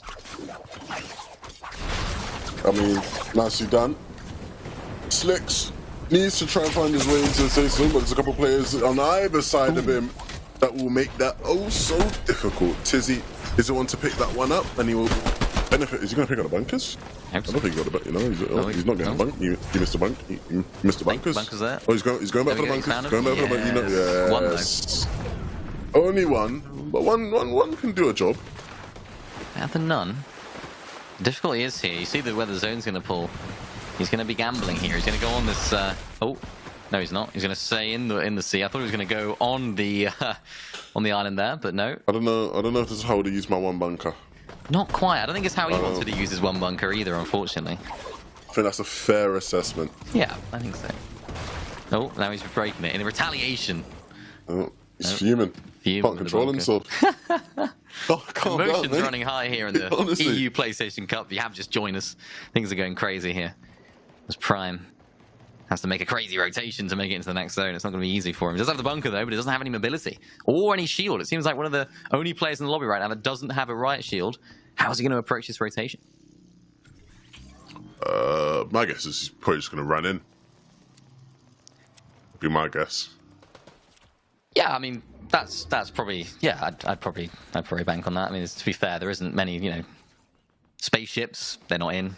Planes not in, helicopters. Yeah. To be fair, that is, no, you're right there. That is the only option. You've just, yeah. He does kind of just have to run. Yeah, I mean, do you know what I mean? There's no ifs, ands, or buts about it. You just gotta run. Zynox also running, but he has the benefit of having the sort of grapple. He has a shield for a bit of cover as well. Max in the midst of a bunker battle. Player just on the other side of that bunker, and he's ready for it. He doesn't want to chase them. He wants them to chase into him.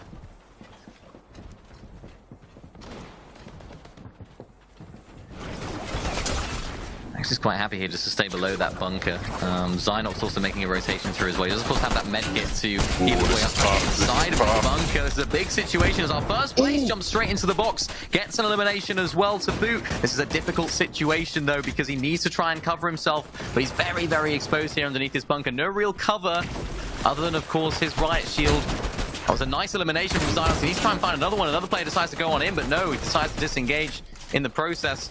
Zynox just doesn't have the time, doesn't have the opportunity here to pop this medkit and, of course, this Flowberry Fizz. He's just got to sit here and hopefully not get jumped in on by above.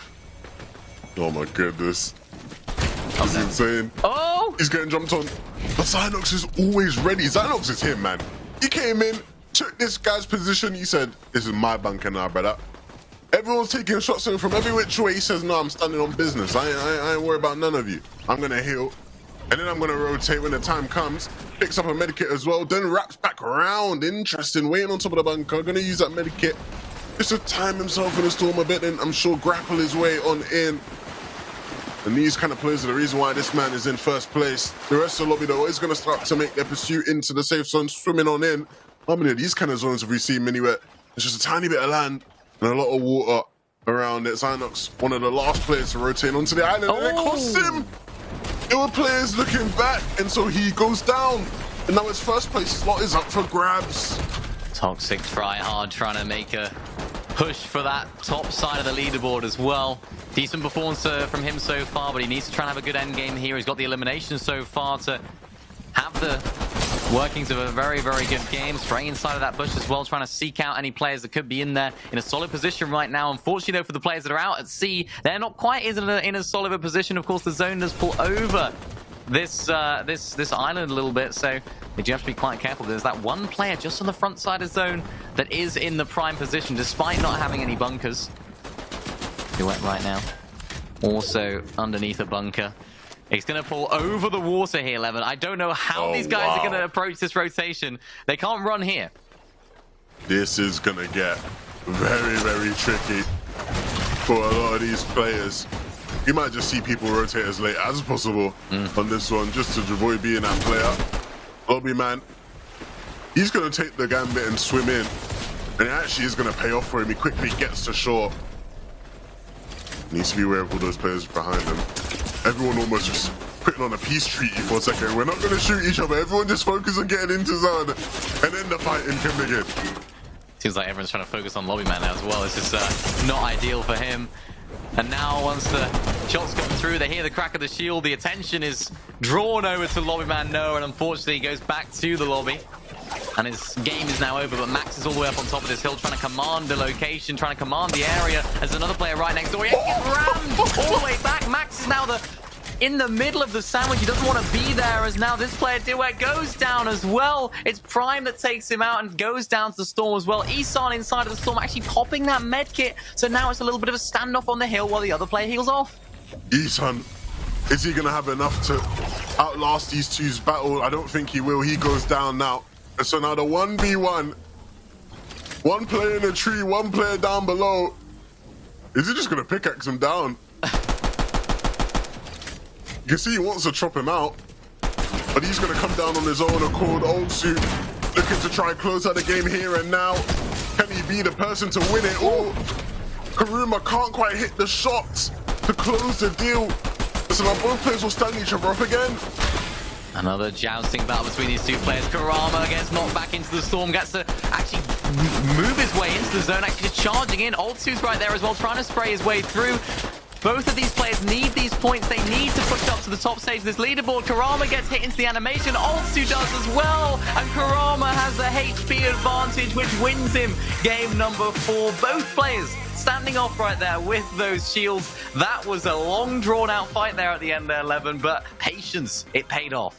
That was incredibly intense and way too dramatic for my liking, man. I didn't know he was going to take it.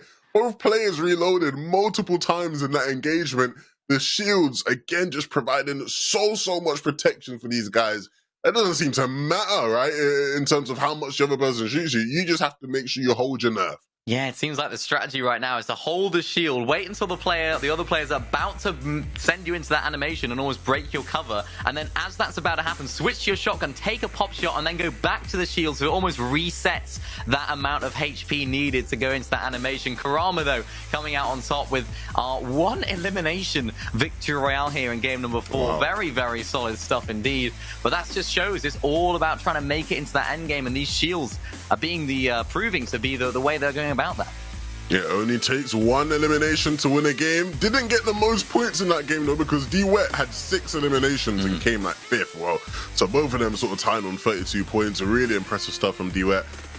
I will say though, you can see more and more Flobby didn't quite have the game we thought they would, but they still got the island, which means 17 points, which is so nice for their overall standings. These are just the standings from game 4, again, for the people who maybe aren't too sure what they're looking at. Just the amount of points people are able to accrue in that game. I think it goes to show just how tough the competition is getting. There's certain players I'm seeing there who are still doing incredibly well. So we'll keep following those stories as the games progress. 2 more games after this one. Game 5 right after this break.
is defined by moments.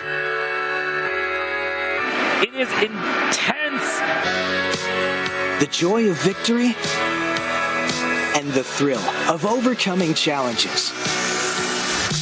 Welcome to our home of competitive gaming, where we can all experience exciting esports moments The final 1v1 of the game here. and celebrate the pros and the rising stars, I do want to see a female in the NCS. bringing you guides and deep dives Horizon can go up, but she can't go up fast. and tournaments where the community competes. Wait! Did he get? No way! Whether you're in a heated match Back, let's go. or watching along at the edge of your seat, A duo taking down a trio. let's create moments from the games you love. He'll take it. Join us and subscribe to our channel to follow everything esports on PlayStation. PlayStation.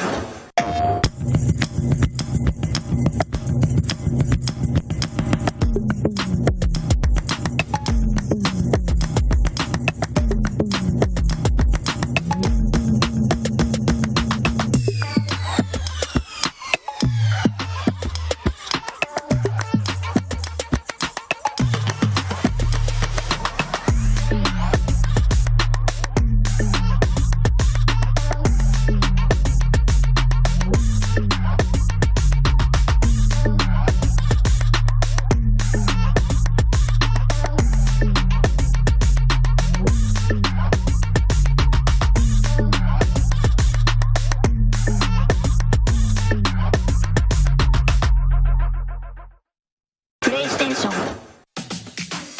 Welcome back, people. We are back with more games for you here of the Fortnite PlayStation Cup. Solo zero build competition has been so filled with surprises, Mini Minor.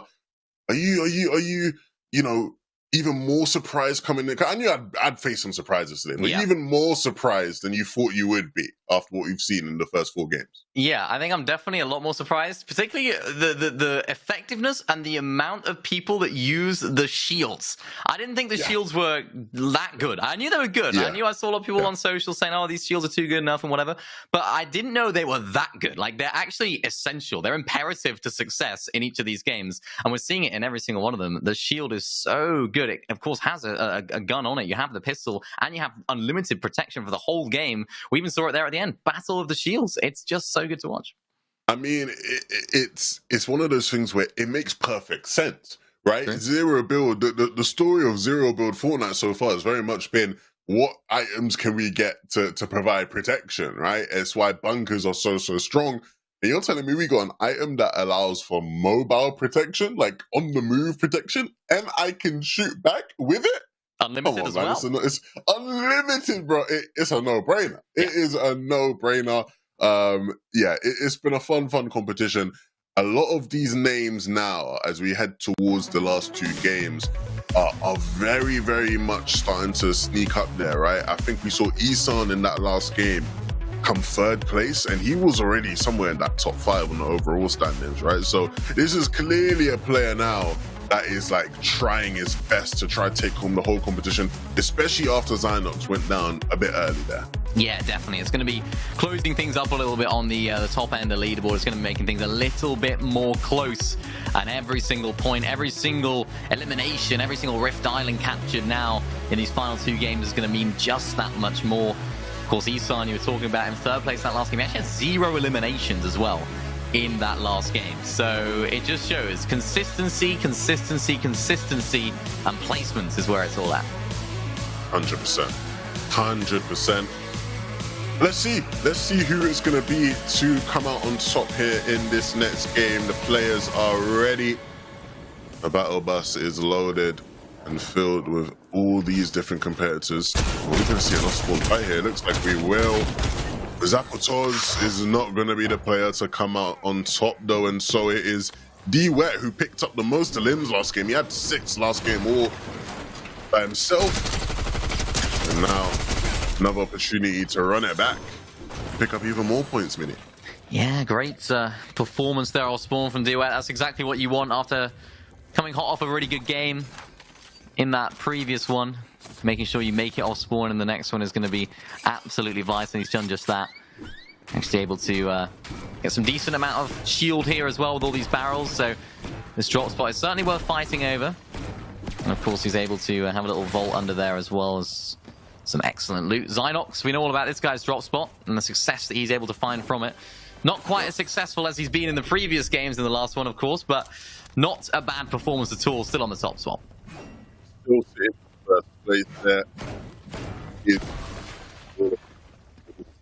a real big game 5 if he wants to give himself a bit of a cushion heading into game number 6. Of course, they're all playing for that first place prize. First place receives $3,000 mini. Not too shabby at all. Not too shabby at all. And of course, everyone that's taking part today will walk home with some cash, but I'm certain that every single one of these guys, we want them to maximize that amount as possible. Nobody wants to come last. So Smithies, we saw a fantastic game from this player. I believe it was game number 3 that he ended up coming out on top. So we have the potential here. We can see why he's in it in the last game as well, just able to capture this mythic and just do it so effectively, not actually just jump straight into it. Something that I certainly fall victim to more often than not, just running straight for the mythic and then getting eliminated straight away. But just having that maturity, that patience to not go straight in for it. Isan, we talked about him earlier on as well, also needs a big game. Currently sat in that 3rd place spot overall in the standings. So loot so far, they're looking really, really good to set up as success throughout the rest of the game, and maybe even a little forecast tower as well.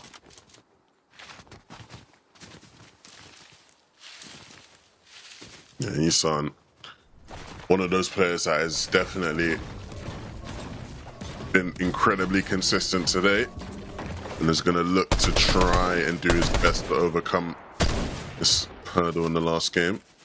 Is he testing his guns?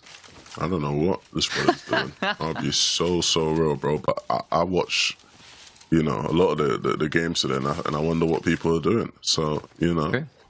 I'm not going to question it. It's been working for him. I say that. Sometimes you just got to make sure. Mate, it's no build.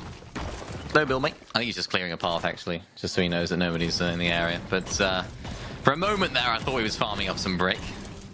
Maybe. Well, there is somebody like behind him. You see that? Yeah. I see. I don't know if he's spotted. Yeah. They won't cross paths though.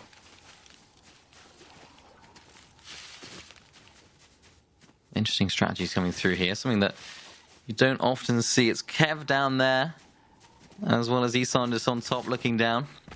Trying to claim this position, of course, claim that that forecast can be so vital, especially in the zones we're having. They seem to be so treacherous for the players in the end game.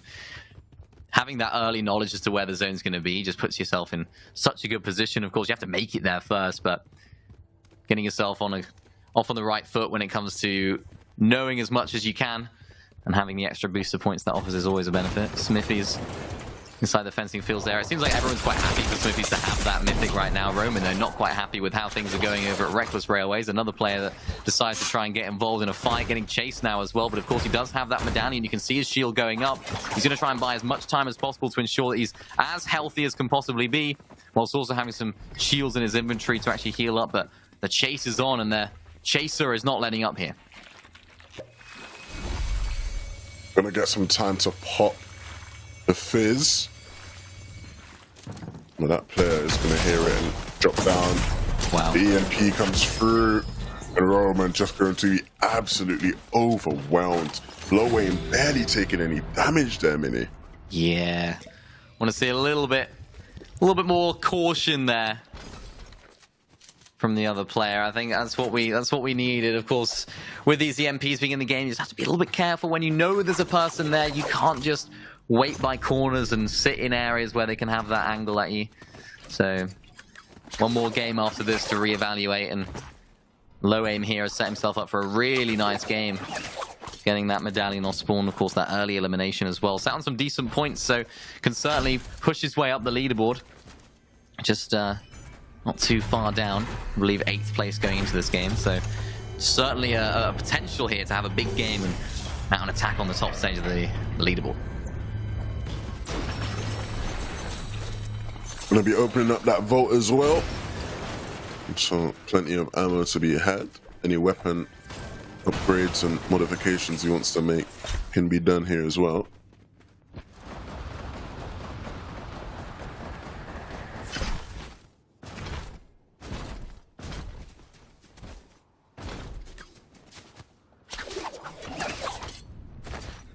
Fox Shane with some really great loot as well. I mean, I'm liking what I'm seeing here. Able to rotate on through, just being extra careful as to where everyone is as well. Always holding that shield out at any given moment, just in case there's someone looking. Of course, we know there's nowhere nearby. He's got a very safe rotation, but he doesn't.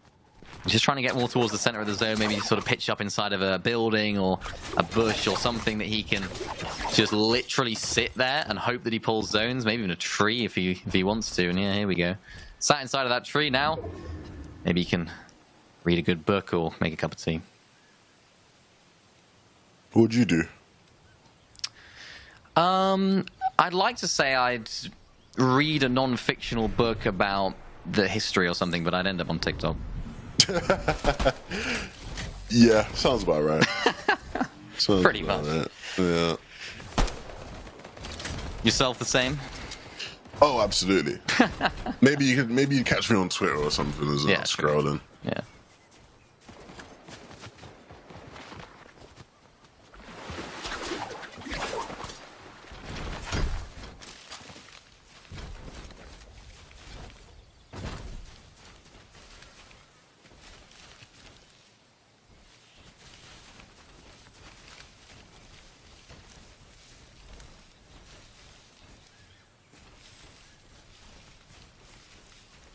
The stage of the game where we just see so many players just sort of doing absolutely nothing, really, just sort of sitting inside of the bushes and hoping that the zone pulls to them.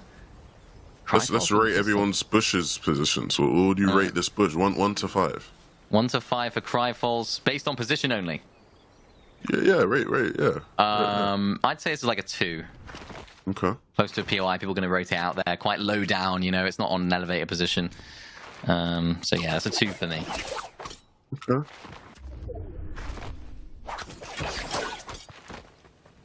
Blick's not got a bush. No, so 0. We can't rate his bush. He's got to get to zone though, and he can start thinking about a bush. It's a new game. Rate the cover. Follow along at home as well. Why not? You can all take part. Contra trying to find that though. There we go. There's another bush to evaluate. What do you reckon? What would you rate that bush? It's your turn. I'd rate. Oi! Forget the there bush rating. Forget the bush rating. This is the main event. Oh man, I love this guy. Shout out John Cena, man.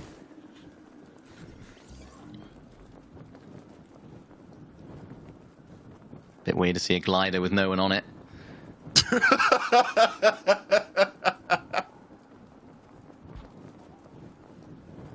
I genuinely thought you were going to say something like proper serious, isn't it?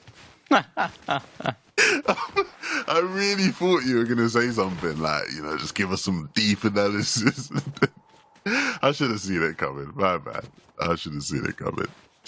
John Cena got taken down a bit earlier in that last game. It was a bit disappointing for all of us. I want to see John Cena win a game. That's all I really care for. True.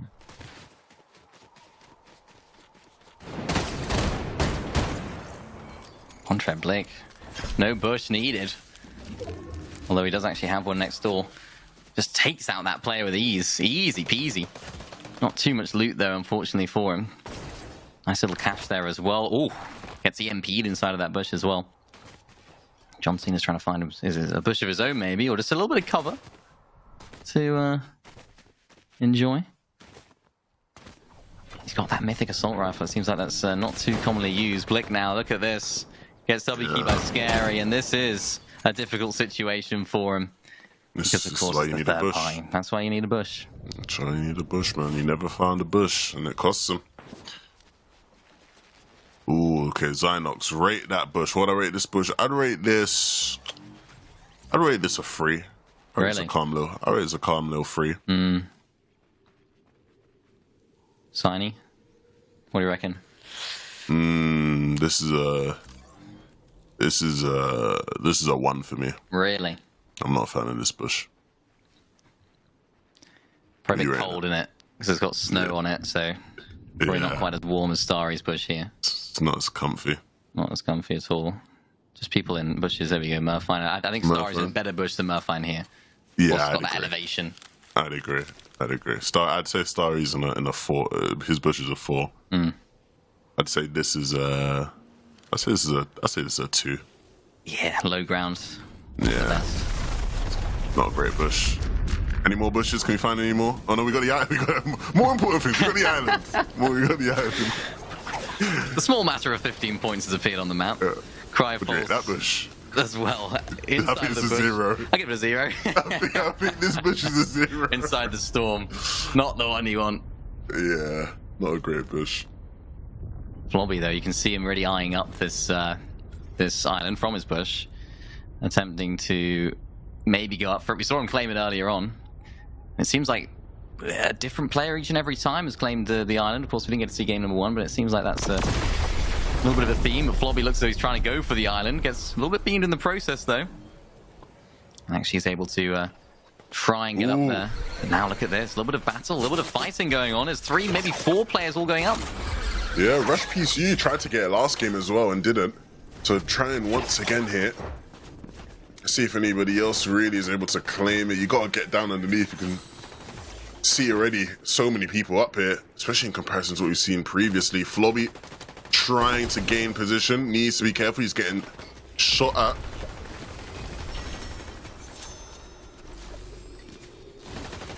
Seems to be that position. Oh yeah, That's those the one. EMPs, yeah, forced them out.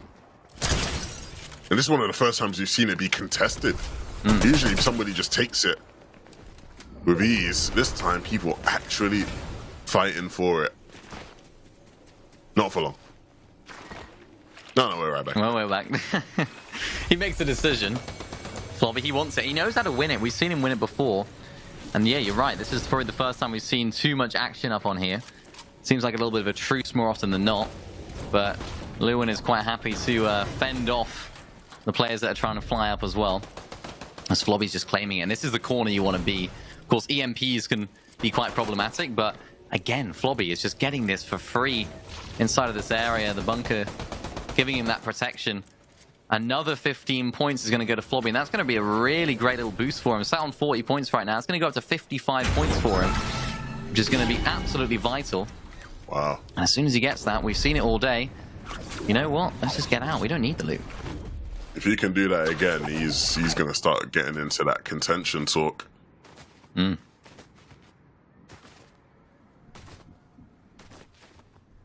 Cena gallivanting around the lobby. Not quite sure what he's looking for, but I was going to start thinking about potential cover. He's sort of just out in the open here.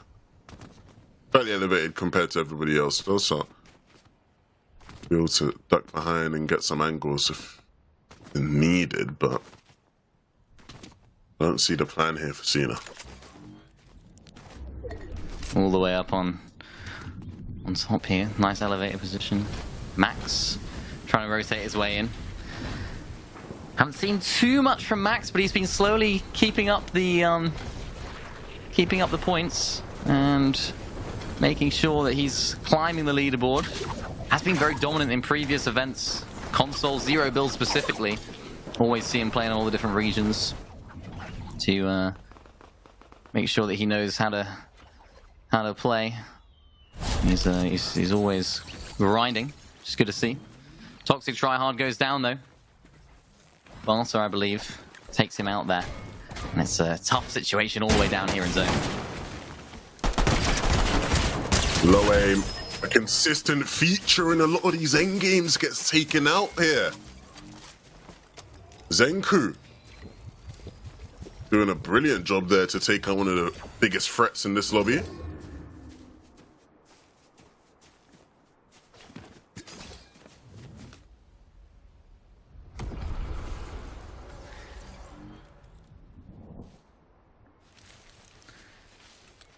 Zynox, our leader, going into this game. This is a big game for him. Again, he's just in a good position. He's got himself those those bunkers, the mobility as well. This is certainly a nice position to be in, but he's got to make his way into the zone. He's got to be very, very careful as to how he approaches this. Because any one moment, he doesn't have, of course, the shield yet to protect himself. Seems though he opted for some bunkers instead. But any one moment that someone decides to start spraying at him, he's got to expend one of those bunkers inside the storm. But luckily for him, no one even bats an eyelid about him rotating all the way through.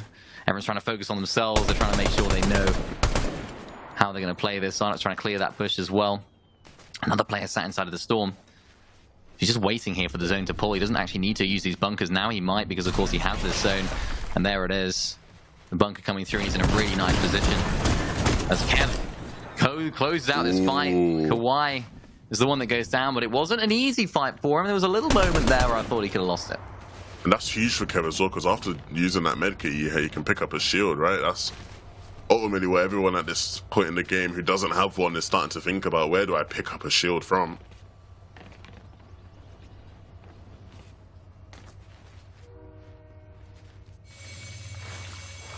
I back Zynox though to pick up a shield later on.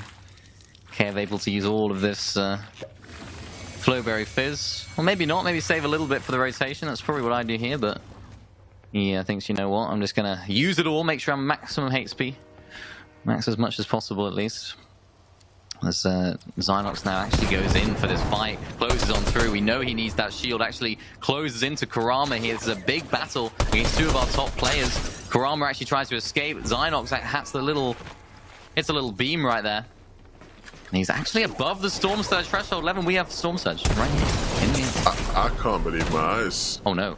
Zynox can't either. Needs to try and stay alive, dancing around. The grapple will do well to give him a bit of space and separation, but it doesn't seem to be enough. E-West has been a menace to everybody in this lobby, and he will take down first place. Zynox now is going to be watching this game, wondering if anybody can take his lead, and it's very catchable. 100%. 83 points going into this game, I believe it was. 77 was second place Smithies. Isan on 74 in third place. Even fourth place on 72. Zedmax on 64. It's all so close to the top, so that could be the moment for Zynox where he's made the game 6 all the more important and scary for him, I suppose. So you see lots of these players pitched up next to this building, trying to just squeeze as much cover as they can out of this area. Even Fizzy underneath the bridge as Cryfalls now gets on the aggressive against Jolty. Really nice connection with the shots. Has the HP advantage, charges on through, tries to connect with his shotgun shots. The tree's going to be covering him for now. Can't quite hit the shots with a pistol. Can he hit the shots with a shotgun? He needs to try and get this fight closed out quickly, otherwise the third party is going to look over, and that's exactly what happens right there. Jolty does pick up the elimination credit, but at what cost? 6 HP. Another player comes on through, but it doesn't matter, as Jolty has the answer. Sorry goes down. There's another player to come on in, but it's unfortunate for Jolty there because he had such a valiant effort. I was so rooting for him there, man. I really thought he could do it. He picks... I didn't expect him to pick up the one that he got there. And then to come out on top of it, but again, the swift cleanup. It happens. Smithies, though, the player in second place right now, and with his biggest competition falling, I think it's safe to say this is his game to try and take first place away from Zynox. Big opportunity. The barn door is well and truly open at the top end of the leaderboard. A Spectrum here. No form of cover, so he's going to have to go into the storm. He has, of course, got the med kits to heal up. And this is where he just has to try and make this rotation happen. 3 medkits is going to be enough, but no cover when he does get into the zone. So he has to be very, very careful as to how he goes about this rotation.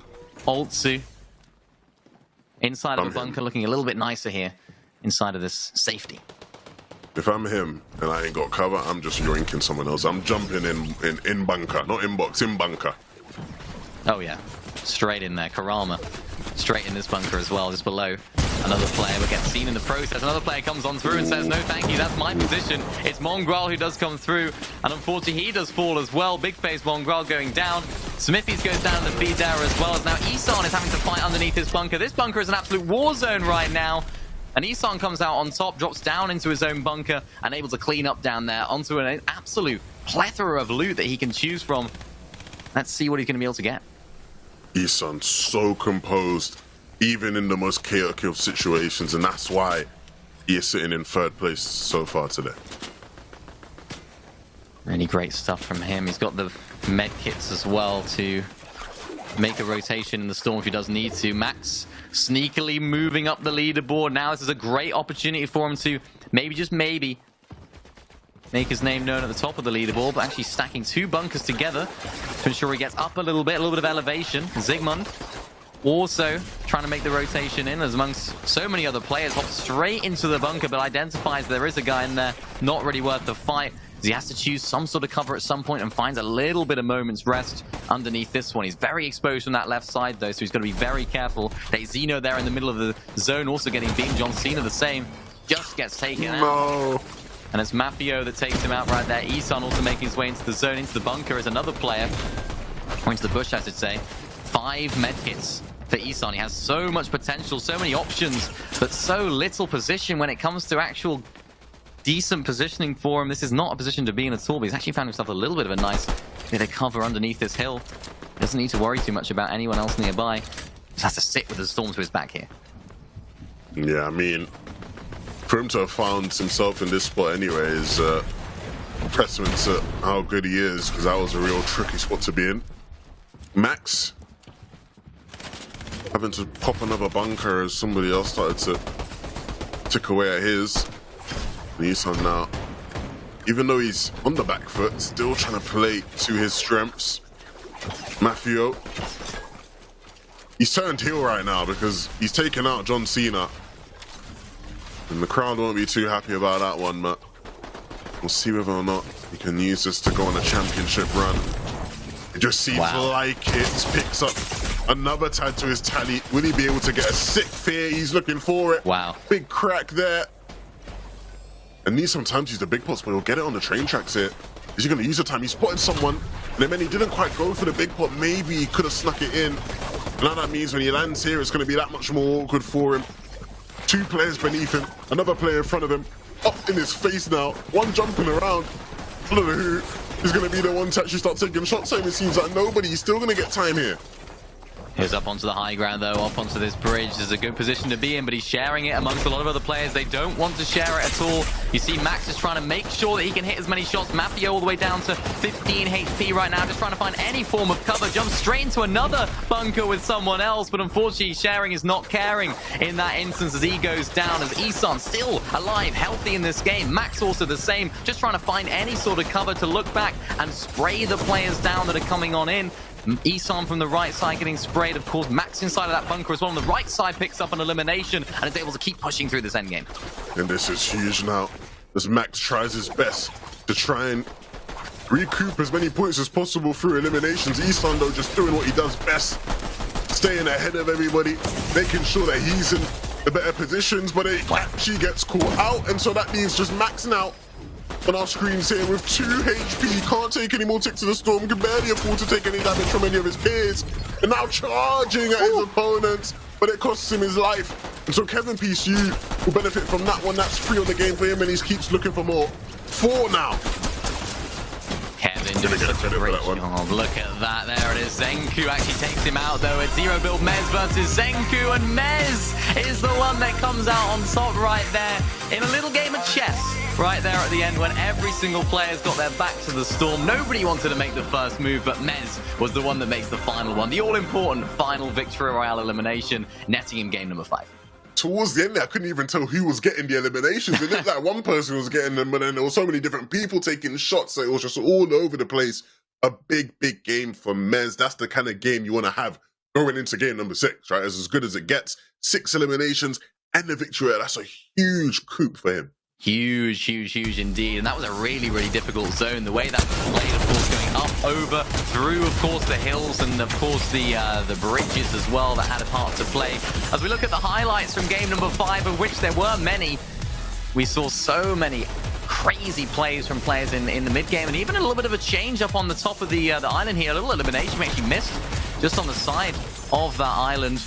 So much action, and maybe that will all start to boil over as we get into game number 6 here, 11. Yeah, I expect it to continue that last game, there's going to be so much desperation, right? It's going to be one of the best ways to actually move yourself up in the standings. Everybody gets money, but the money is different depending on where you are, right? You want to try and push yourself up as best as possible. So I expect the island fights to get even crazier, but even towards the end game, and that end game was, again, a different one in terms of the zone from what we've seen in previous games. I feel like a lot of the result of it was still the same. Crazy comebacks, crazy survival runs, and a crazy finish to end it as well. But all the suspense is there. Not as long of a joust as we saw in game 4, but still a very interesting one, and a big play from Mez there to ram his opponent into the storm and then to pick up the dub. 42 points from that game alone. Yeah, really great stuff. You can see that 6 eliminations for Mez. That's what it's all about. 12 points from those eliminations alone. Of course, 30 placement points coming home with that victory royale right there. Pretty standard stuff at the top of the leaderboard, but I have to give a shout out to Kev right there, who did such a great job when it comes to the eliminations, as well as some decent placement, but just couldn't quite make it happen at the end. 5 eliminations, though, getting 10th is not too bad at all. And this is really where things start to get crazy for players that are a little bit lower down on the leaderboard. Of course, for those that are wondering, this is just the results, it's just the standings from game number 5. The overall leaderboard, I'm sure, will be shaking up to be something really exciting. And we see John Cena there having a decent game there in 28th. Always good to see. Yeah, shout out to John Cena, man. That's my dog for real. Want to see him continue to do well. I will say, right, use Mez as a reference point. Mez came into this game with 26 points and just picked up 42. If my maths is correct, that means he had 68 points. Coming into that last game, 68 points would have put you in the top 5, Minnie. Yeah. Right? Yeah. And he was way down there in the standings, right? So it just shows one game can turn your tournament around in crazy proportions, right? So for anybody that is way down there, use Mez as an example. You have a massive chance to come back. If you can have a big game and probably get the island as well. The island is a big one, right? If you can get the island and then have a big win, oh my goodness, you're going to be feasting by the end of the set. I mean, if you get Ireland and the victory, that's 45 points without any eliminations. So if you can just mount some eliminations on there as well. Take Mez for an example. As you mentioned, he was down on the leaderboard. We spoke so much about it. One big game is all that you need. One victory royale, and you can really just rocket your way all the way up on the leaderboard, all the way up on the standings. For Mez, if I'm thinking right now, I'm going to be full of confidence. I'm going to be feeling like, yeah, you know what? Let's just do that exact same thing again. And it seemed like, although we have seen a lot of those sort of shield plays in the end game, it seems like a lot of players now are opting to go for that sort of dash, that sort of ram aspect of the shield, and actually push the players into the storm. We didn't really see that too much at the beginning, so we're almost seeing a development in the meta in this very cup itself. So that's what was key to Mez's success right there, and I'm sure we'll see more of that in game 6. It's a good strat. Yeah. Like, ramming your opponents into the storm like that, it genuinely works. It is effective, and so yeah, I expect to see a lot more of those plays being made in that last game and in the future of Zero. But look, you know, there's going to be more competitions where people will learn from this experience here as well. I think one of the big things, right, going into that last game is holding your nerve, especially off spawn. We've seen a bunch of different off spawn fights take place, right? No messing about now. You ain't got another chance after this, right? So you really have to make this one count. If you are a player that's been having a bad day, or maybe is contested and you're high up, Mini, do you disengage? Do you completely just avoid fighting off spawn completely? It's always tough, because when you're in that position, not that I'm in it very often or at all actually when you're leading a competition, is that it's one of those where you want to try and stick to your guns, but then you also have in the back of your mind, what if things don't go right? Off spawn can be a little bit RNG sometimes. What guns are you going to get? Of course, are you going to get the shields off spawn? That's so many factors that could throw your game. I think you just have to evaluate it when you're dropping in. Do I have a better drop than this guy? Are the Fortnite gods in my favor when it comes to the loot? Is things working out? And then maybe try and play the fight a little bit slower and disengage if you don't quite have the loot. If things are looking good, though, why not try and fight off spawn? If it's working so far today, then you have to back yourself, surely. Yeah, I think momentum plays a big part in that as well. And I'm sure we'll see something ridiculous. It's unexpected. It's the tournament of unexpected proceedings. We'll see something crazy happen, I'm sure. I am very excited about a potential island fight, though. That's the one that really has got me excited, because what we saw in game 5 was the most chaotic we've seen. You know, we even saw Storm Surge in that last game. I was definitely not expecting that. That was not on my bingo card. So yeah, definitely this last game is a lot of expectations riding on it. Yeah, it certainly is. And I think what we've seen so far from that island fight in particular is that one corner that seems to be the one that everyone wants to try and get underneath, right? If people aren't willing to expend their bunkers, it seems, on top, you have to try and fight for that area down below. And in that last game, for the first time in the entire tournament, we saw someone actually counter that strategy by using an EMP, throwing the EMP in there, which forced the player on out and allowed them to go on through. And that seems like it's going to be the strategy. So knowing that, maybe we'll see some players doing that, or of course, maybe even just spending some of their bunkers on top to just claim that for as long as they can. Maybe even some heal offs in the storm with the med kits. If all they need is a few more points, they might seem like that's the best option. I'm yet to see that in too many of the zero build games, but there's so many strategies that we're yet to see that about that. 100%. And if there is anything else you were saving, now is the time to use it. Game number 6 is loading up. And it's been quite the journey to get here. We've seen highs and lows, ups and downs from all the different players in this lobby. But now this is the one that settles it. Who can walk away with that first place prize? Zynox, Smithies, Isan have all been fierce competitors. Those are the top 3. Those have been the leaders for most of the day. But coming into this last game, we're looking at the likes of Isan, Max, Zynox and Smithies, and even Zenku in 5th place to really now hold on to what they have. And Isan, the first place player right now, 96 points. He has a 7-point lead, Mini. Do you think he can hold on and win the whole thing? I think from the way he's playing, certainly I do think he can do that. He's been very consistent bar one game. He's had an 8th, 35th, which was his bad game in game 2, 13th, 3rd, and another 8th in that last game. So consistency when he gets to that end game seems to be really, really strong with him.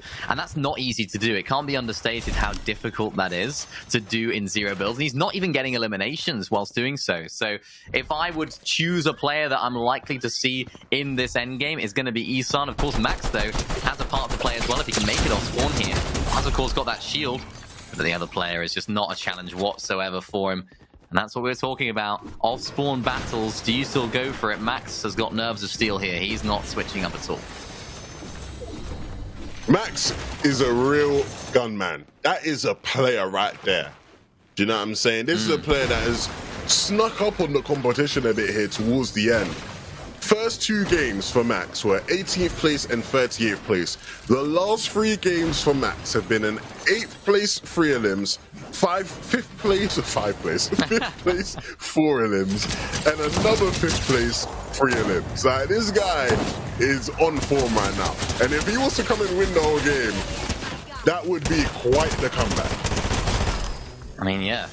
All he needs is another one of those 5th place and maybe 6th eliminations, and he might just come out victorious here in that you ain't gotta do me tournament. like that, bro. Smithies again, another one of our players that we have to talk about because he's up there in contention. 82 points you can see on the screen. 96 points is the current threshold that Isan is holding for first place. Big opportunity for everyone down below. Zynox just kept the tournament interesting with that last game. 54th, his worst of the day. He's actually just been on a downward trend all day when I'm looking at his match history in Zynox. He had a 1st, 6th, 16th, 24th, and then a 54th. So hopefully he can just pick himself up because mentally that's going to be so difficult for him. I'm sure he's going to be just fine when it comes to that. As the last game, anything can happen. As John Cena also proving that so far today. Anything can happen here at Grand Glacier, and of course across the whole map as well. Look, I'm trying to see something big from main event Cena in this game. This is the final chance for Cena to show us just exactly what he's got. He needs to deal with these bots first. Almost got to drop down now. Oh my goodness, that would have been bad. Come on, Cena. Let's see something. Be quite easy to go down to these spots. Not that I've ever experienced it, but it is certainly a difficult task sometimes.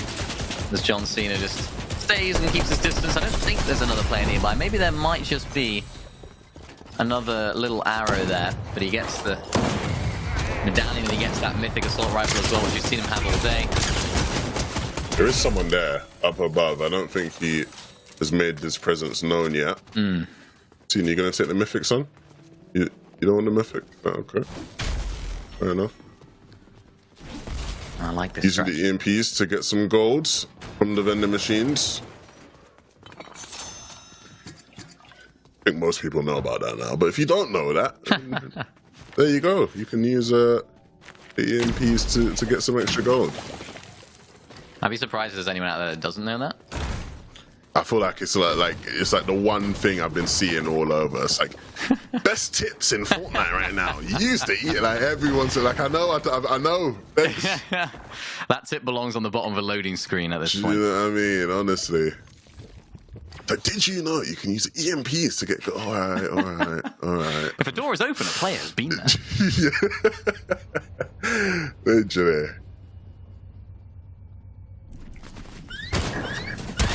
Ooh, this isn't where you want to be if you're Cyclone. I think it's best to sort of just scurry about but cut off. Oh my gosh, the cut off. Blick. With a pretty nice limb for Contraire Blick.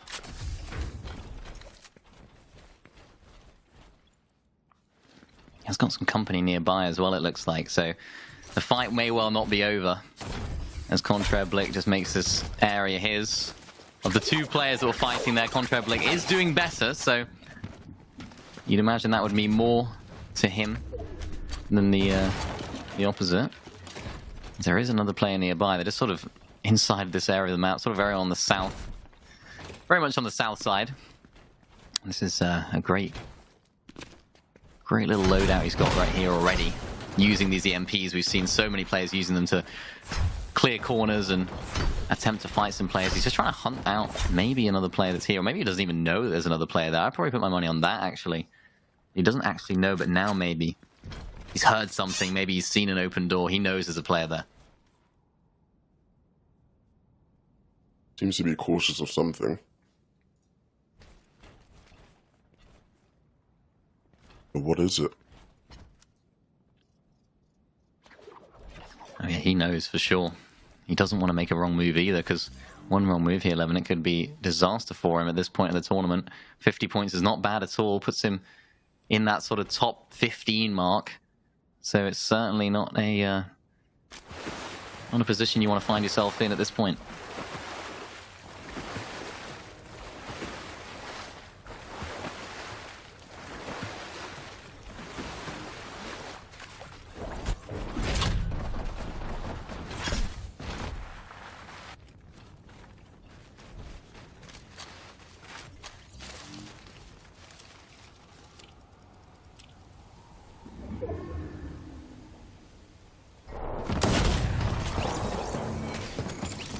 No, Graham. Unfortunate there for him going down. Cine also picking up another those eliminations today. First of the game. And able to heal up using that Flowberry Fizz. Liking the loadout so far as well. He's got 3 bunkers, which is going to be so great. Moving into this later stage of the game. He needs a big game. We spoke about players that can just make us charge for the top of the leaderboard. Cine is certainly one of those. And definitely needs a bit of a boost to his points. Maybe we'll see him go for the island. Why not? It's worth it going into this last game, I think. He's got such a good loadout as well, though. You might just try to play it safe. Would you rate this push?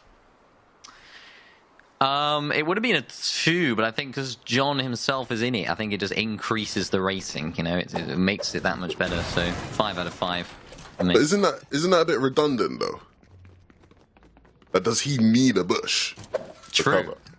You know, it's double protection. It's like using a shield inside of a bunker. You don't need to, but it's just good to have. Yeah, fair enough. Good reasoning. Zenku, another player that sort of sneakily made a rise in the standings. In some of these games, has been responsible for taking out some of the higher point players in the lobby. We've got John Cena, we've got the legend eliminator in Zenku. A whole bunch of characters popping about.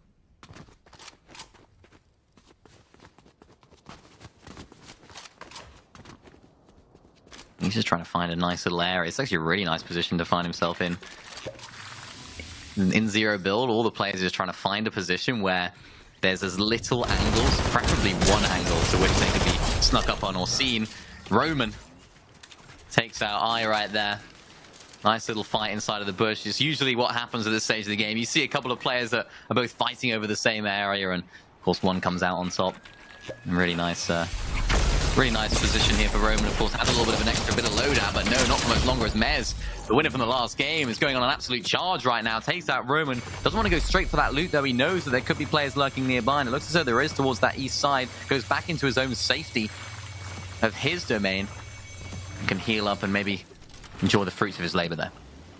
Yeah, that's huge from Mez. And you see the composure as well, not to rush in and loot up. Mistake many would have made, many being myself. Of retreating, finding some safety on the higher ground, and then deciding to go for the loot.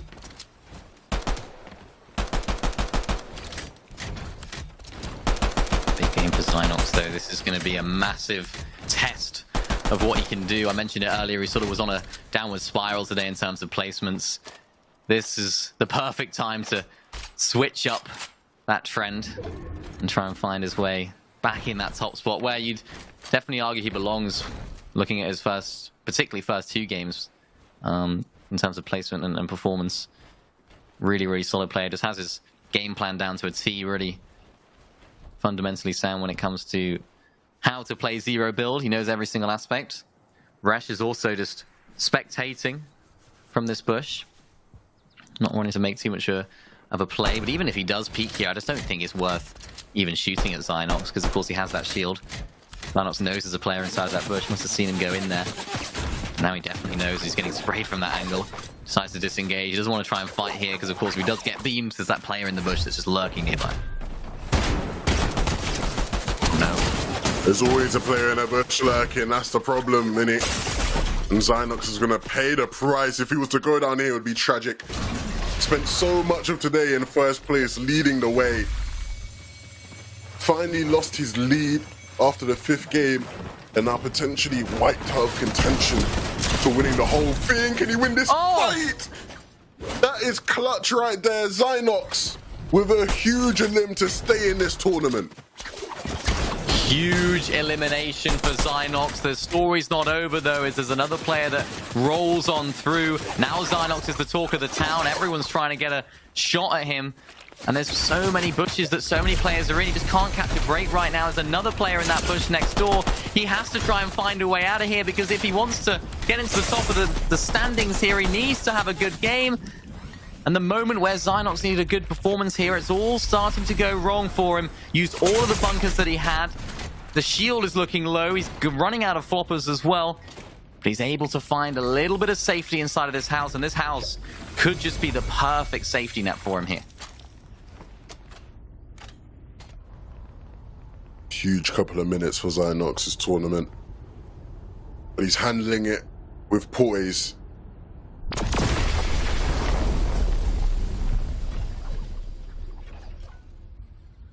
And you see all the players hurtling towards the island, looking for those 15 points. Flobby in the distance, not quite off the mark this time round. He's had it the last 2 games in a row. Finally does make his way up top, but will be met with a shotgun to the face and forced all the way back down. No island for you today, Flobby.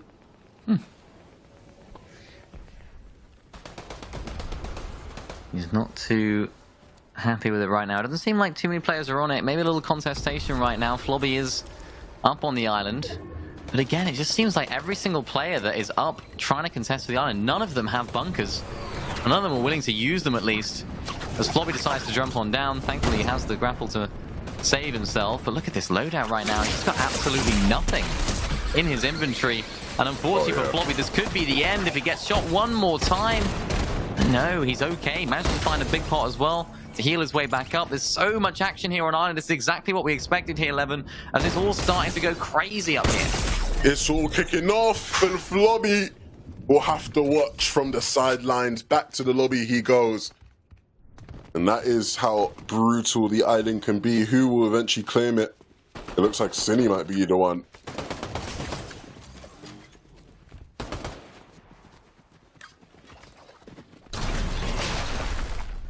Looks as though that's what he's going to do, using the bunkers to try and protect his position.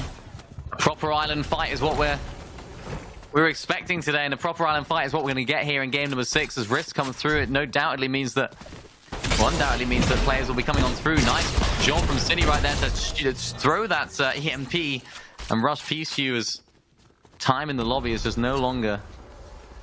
As now there's another rift coming through. Every single time you hear a rift when you're on this island, this is another sign of misery, another sign of another player coming on through. But for Cine right now, he's able to keep contesting it, keep claiming it until Merfind finds his way up.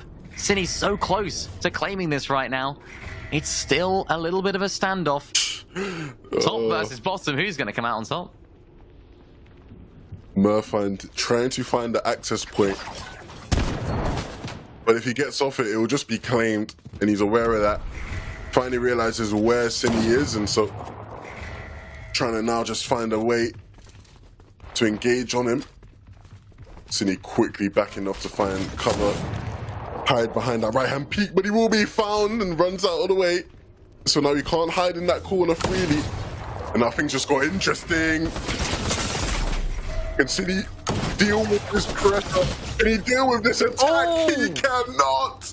And that's not just the end of the game, that's the end of the tournament. Mer will find an uncontested island here. One that he has created for himself. And one that he will claim. 15 points added to the tally. Not too shabby. That's going to be so vital here in the final game.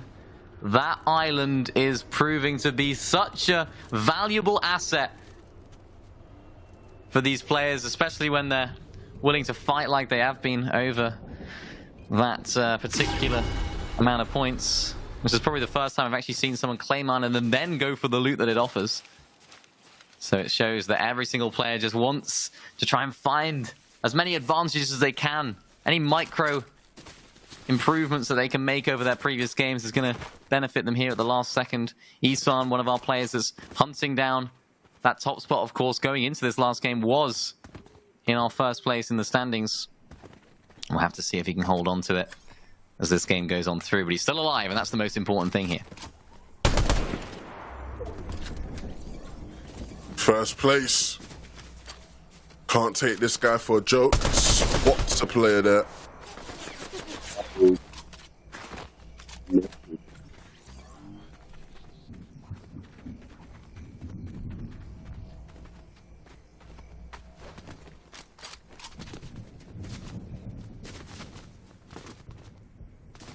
No bunkers here though, so how he approaches this next challenge of getting into the zone, it's going to be an important one. Important decisions that he has to make. Every single move here that he decides to make is going to be absolutely vital. Altsu feeling the full force of that striker AR from Isan. Another player there, Foxj behind this rock. Isan trying to pave his own path into the zone. Gets met with some damage from inside the storm though. Getting absolutely beamed down to 50 HP. Now everyone else is going to be looking at him as well. Could our first place player be about to fall? Just about evades the fire from everyone else. Is it going to be enough though? As he pops this medkit, Foxj still looking to try and close out this fight. And for now he's okay, but for how much longer is the question. It was all falling apart for Isan. And for a player who really, rarely has any sort of struggles in these games, always seems to pass by everything smoothly. Maybe a sign that the moment to get into him a bit. Maybe he can't quite handle the pressure. Gonna run into this bush and will be met with another player. And he's got a shield. He's got a shield and Isan can't handle it. That's first place down. Down and out of the tournament. 97 points is all he could manage. Only 1 point from that final game. It's an absolute disaster for Isan right there. We've seen some big names go down already. It opens up the door for now Max to close on into that top spot. Zynox as well, who is also trying to close in on that, who's been so good all day. Fallen off a little bit in the last couple of games, you could say, but finds an elimination right there to add to his 1-2 total. But he still has a lot of work to do here, 11. This is not the job done because there's so many players nearby and no cover for him to protect himself with. Huge couple of minutes now, if not minutes, seconds now for Zynox in this game. The medkit's so crucial to staying alive. And this might just be his homecoming, his chance to reclaim that first place slot. Isan won't be the one in his way. It is just Max that he has to worry about. Right, he's even still up in this one. Smithies though, another contender, just 2 points behind Zynox when the game started, and still not too far behind.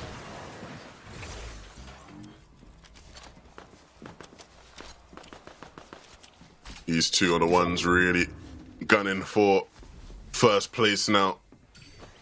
They are the ones that hold the keys to the lobby.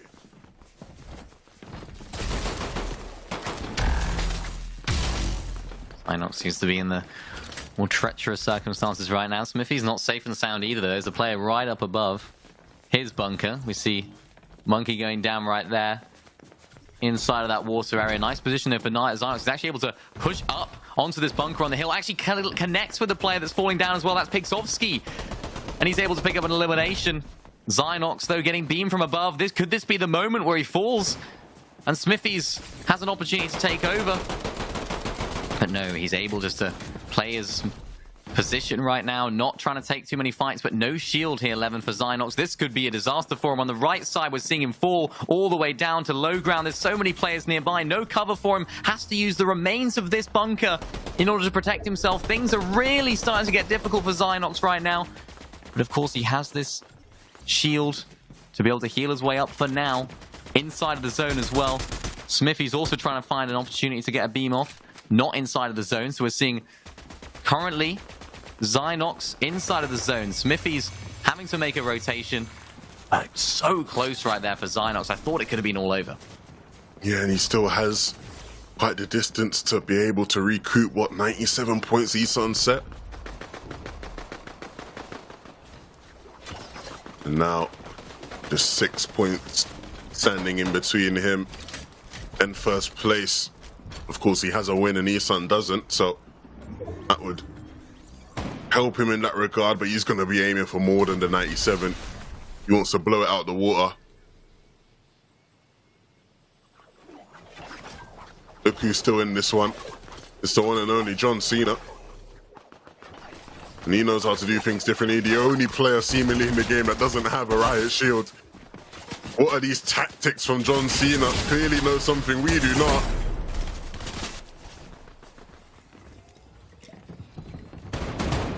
About find some cover there as well. There was a moment of panic when he realized there was no position for him to go into. Max is still in this game as well, so Max is currently our leader in terms of points. You see Zynox on 91, just behind. So Max is currently in first place, overtaken that of Isan. And of course we saw him going down earlier, so it's probably a 3-horse race now for the finish. It's Zynox, it's Max against Smithies. And with Max in the lead and with the momentum he has had in these past 3 games, you'd certainly look at him as the outstanding favorite. He's yet to win a game, and so what a perfect time it would be to finally pick one up. And now the zone begins to move. The players will have to start to rotate. Max is going to leave this bunker. Which side is he going to leave from, though? Was looking through that door, now going to look to come out over the top of it. Smithy's now gliding and sliding his way on into position. Doesn't have any bunkers of his own, so maybe going to have to use somebody else's. Sees a bunch of players in there, doesn't want to get too involved in that. Just dancing around, trying to find any sort of solace and cover behind this bunker. Max doesn't have a bunker either, he's just trying to use trees. Max has that tree to block him. Of course, Smithies again doesn't have a bunker either, so he's getting involved in a bit of fighting. Max also getting beamed here from the right side. A tree is the one that's actually spraying him down. Smithies inside of a little bit of a battle right now. A little skirmish with these shields. Can't quite find that elimination, though. Max on the right side of the screen has an opportunity to go for the elimination, but no, falls in the process. It's Smithies that actually gets the credit for that here, 11. Smithies with one of the biggest limbs he could have possibly gotten. Max fell with 102. And so now, Zynox and Smithies with a job to do. Can they overcome that hurdle? and pick up over 102 points. Zynox with such low HP, Smithy's trailing as well. Who's going to do it? Zynox just 4 HP, falls with 95 points. He won't be able to do it. Listen, it all rests on Smithy's. Can he overtake that 100-point mark? He's trying for it. Another elim, 96 points. Can he add any more? He needs to. He needs to try and get inside of that safe zone as well. There's still 8 players remaining. Smithy just needs to try and farm all of these placement points right now. 99 points. Could this be the elimination that does it? He finds it. 102 points for Smithy in the final few moments of this last game of the tournament. He needs as much placement and eliminations as possible right now. 104 is what he's going to end on with the 3rd place finish. Is that going to be enough? You'd imagine it would be, though, but the game is still continuing on. Scary Woo against Noah all the way down on low ground. The high ground is now going to be claimed by both players, but it's Scary Woo who comes out on top and gets themselves a 7 elimination victory royale. A big win for Scary and big congratulations, but Smithies, are you kidding me? Started the game in 4th place and will finish in 1st. All of the Titans of the day fell before him, and he was the one that stepped up at the end. A massive, massive game to close out the tournament, Mini. Massive game right there. Just the nerve in those last few moments to not get too over-aggressive for eliminations. He just needed to stay alive and let those placements roll in. When you make it into that top 10, that's all you need to do. And Smithies did such a fantastic job at that. Reminder as well, he did win the 3rd game of the day. So he's had such a great performance all day long and certainly deserved that top spot right now. Yeah, we've had a bunch of different winners all throughout the day, but throughout these games, they've all provided entertainment in different ways. The likes of John Cena, who's been a joy to watch. Zynox, Smithy, Cine as well with his island fight in that final game was exhilarating. Isan, cool and composed all throughout the day, but couldn't quite do it in game number 6, and that was ultimately the most important one. I mean, so much taking place here, Mini, today, but it was this man on our screen, Smithies, that really closed the day out with a bang. Yeah, you saw Smithies right there as well, taking out Max, who is his direct opponent, in order to make it to that top spot. And that's what we like to see. That is how we like to roll here when we get to see the overall standings. And actually here, we get to see the overall standings in reverse. So we don't quite know, guaranteed how things are going to be shaping up. This is suspenseful here, Leving, as we scroll on through. Yeah, you can see all these players, commiserations. They all still will walk home with some money. And so even if they didn't quite have the tournament they would have wanted to, still will pay out for them in some manner. And a lot of these players provided many moments for us throughout the day. Luig did, Cade at some points, low aim there in 22nd. John Cena in 24th, the boy. The main event, Cena, Flobby, who was an island battler all throughout the day in 25th. And so you're seeing these names. These guys really set the tempo, set the pace, but it's all about that first page. Who was the one that walked away? Wow. We know who it is. It's Smithies in 1st place. Max finished in 2nd. Zynox in 3rd. Isan in 4th. And Kurama in 5th. What a final game that was. Smithies entered that game in 4th place, Mini, and walked away with a 1st place prize. That's exactly what this is all about. That's exactly what Zero, but that's exactly what Fortnite as well can deliver. The last game drama, the last game suspense, even when Smithies right there took out Max, paved his own way to that 1st place spot. We don't often see that where it's actually 1st place, taking out 2nd, and then getting extra points in order to get that victory royale there in the end, or the overall victory, I guess you could say, in the standings. Fantastic stuff from him, and a really great showing all day long to not only pick up some great plays in that last game, but also a victory royale in game number 3. Big props to Smithies, man. I mean, a player of his caliber to show us throughout the day, right? He won game 3, and when he won game 3, it was one of those games that was the most chaotic of games, right? Yeah. That game was really something, and we've had some chaotic games today. So for me to emphasize that game in particular was chaotic just shows you, and of all the players in that game, he was really the one that made it look easy and did it in the clutch moments of game number 6. That guy has ice in his veins. I mean, big props. And congratulations to everybody else. Don't get me wrong, right? All the other players in that top 5, even the ones that probably won't be happy with how that game 6 went for them, should still be very proud of themselves today. Yeah, certainly. And it's just the way that Smithies has gone about his business today. I'm just looking at the history from his games. He only managed to have like only one massive game, which is that Victory, that 8th place. The rest of them, 14th, 54th, 15th, 38th, not massive games, but he was still in and around those end games, in and around those moments. And it was the big games that he had at the big moments that really forced him into that top spot right there. And it was that, of course, third game and that 6th game right there that did all the hard work for him. Just shows there's multiple ways of doing it. We talked about consistency all day. That's just been completely blown out of the water. 2 good games is all that you need. I told you at the start of the day, You man, did. that's all it is, man. But look, if you guys watching at home want to partake in tournaments just like this one, compete.playstation.com, so many different competitive offerings all across the board in a bunch of different games, not just Fortnite. But of course, I want you guys playing Fortnite. You know what I'm saying? We're here for the Fortnite, right? But look, compete.playstation.com, that is where you want to be. Not just on that website, though. Get yourself in the Discord as well, guys. Be sure to scan this QR code you're about to see here on your screens and get involved in the community. Join the Discord. A bunch of people just like yourselves who are interested in competitive gaming all across the board. It's a great place to be. You want to be in there for sure. You might even see me and Minnie in there. Who knows? Yep. Be sure to get yourself in that Discord.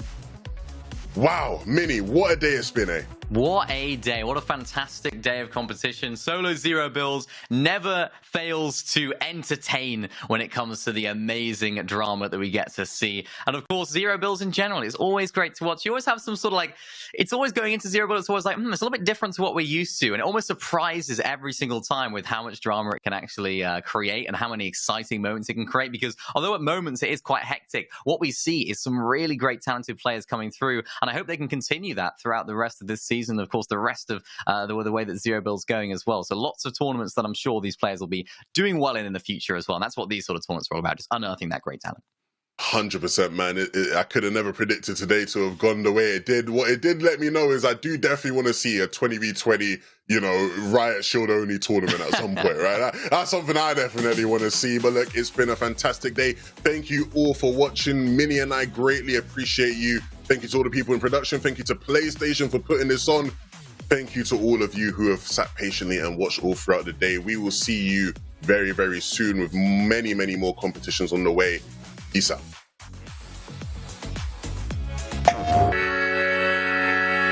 Gaming is defined by moments. It is intense. The joy of victory and the thrill of overcoming challenges. Welcome to our home of competitive gaming, where we can all experience exciting esports moments The final 1v1 of the game here. and celebrate the pros and the rising stars, I do want to see a female in the NCS. bringing you guides and deep dives Horizon can go up, but she can't go up fast. and tournaments where the community competes. Wait! Did he go? No way! Whether you're in a heated match Back, let's go. or watching along at the edge of your seat, A duo taking down a trio. let's create moments from the games you love. He'll take it. Join us and subscribe to our channel to follow everything esports on PlayStation. PlayStation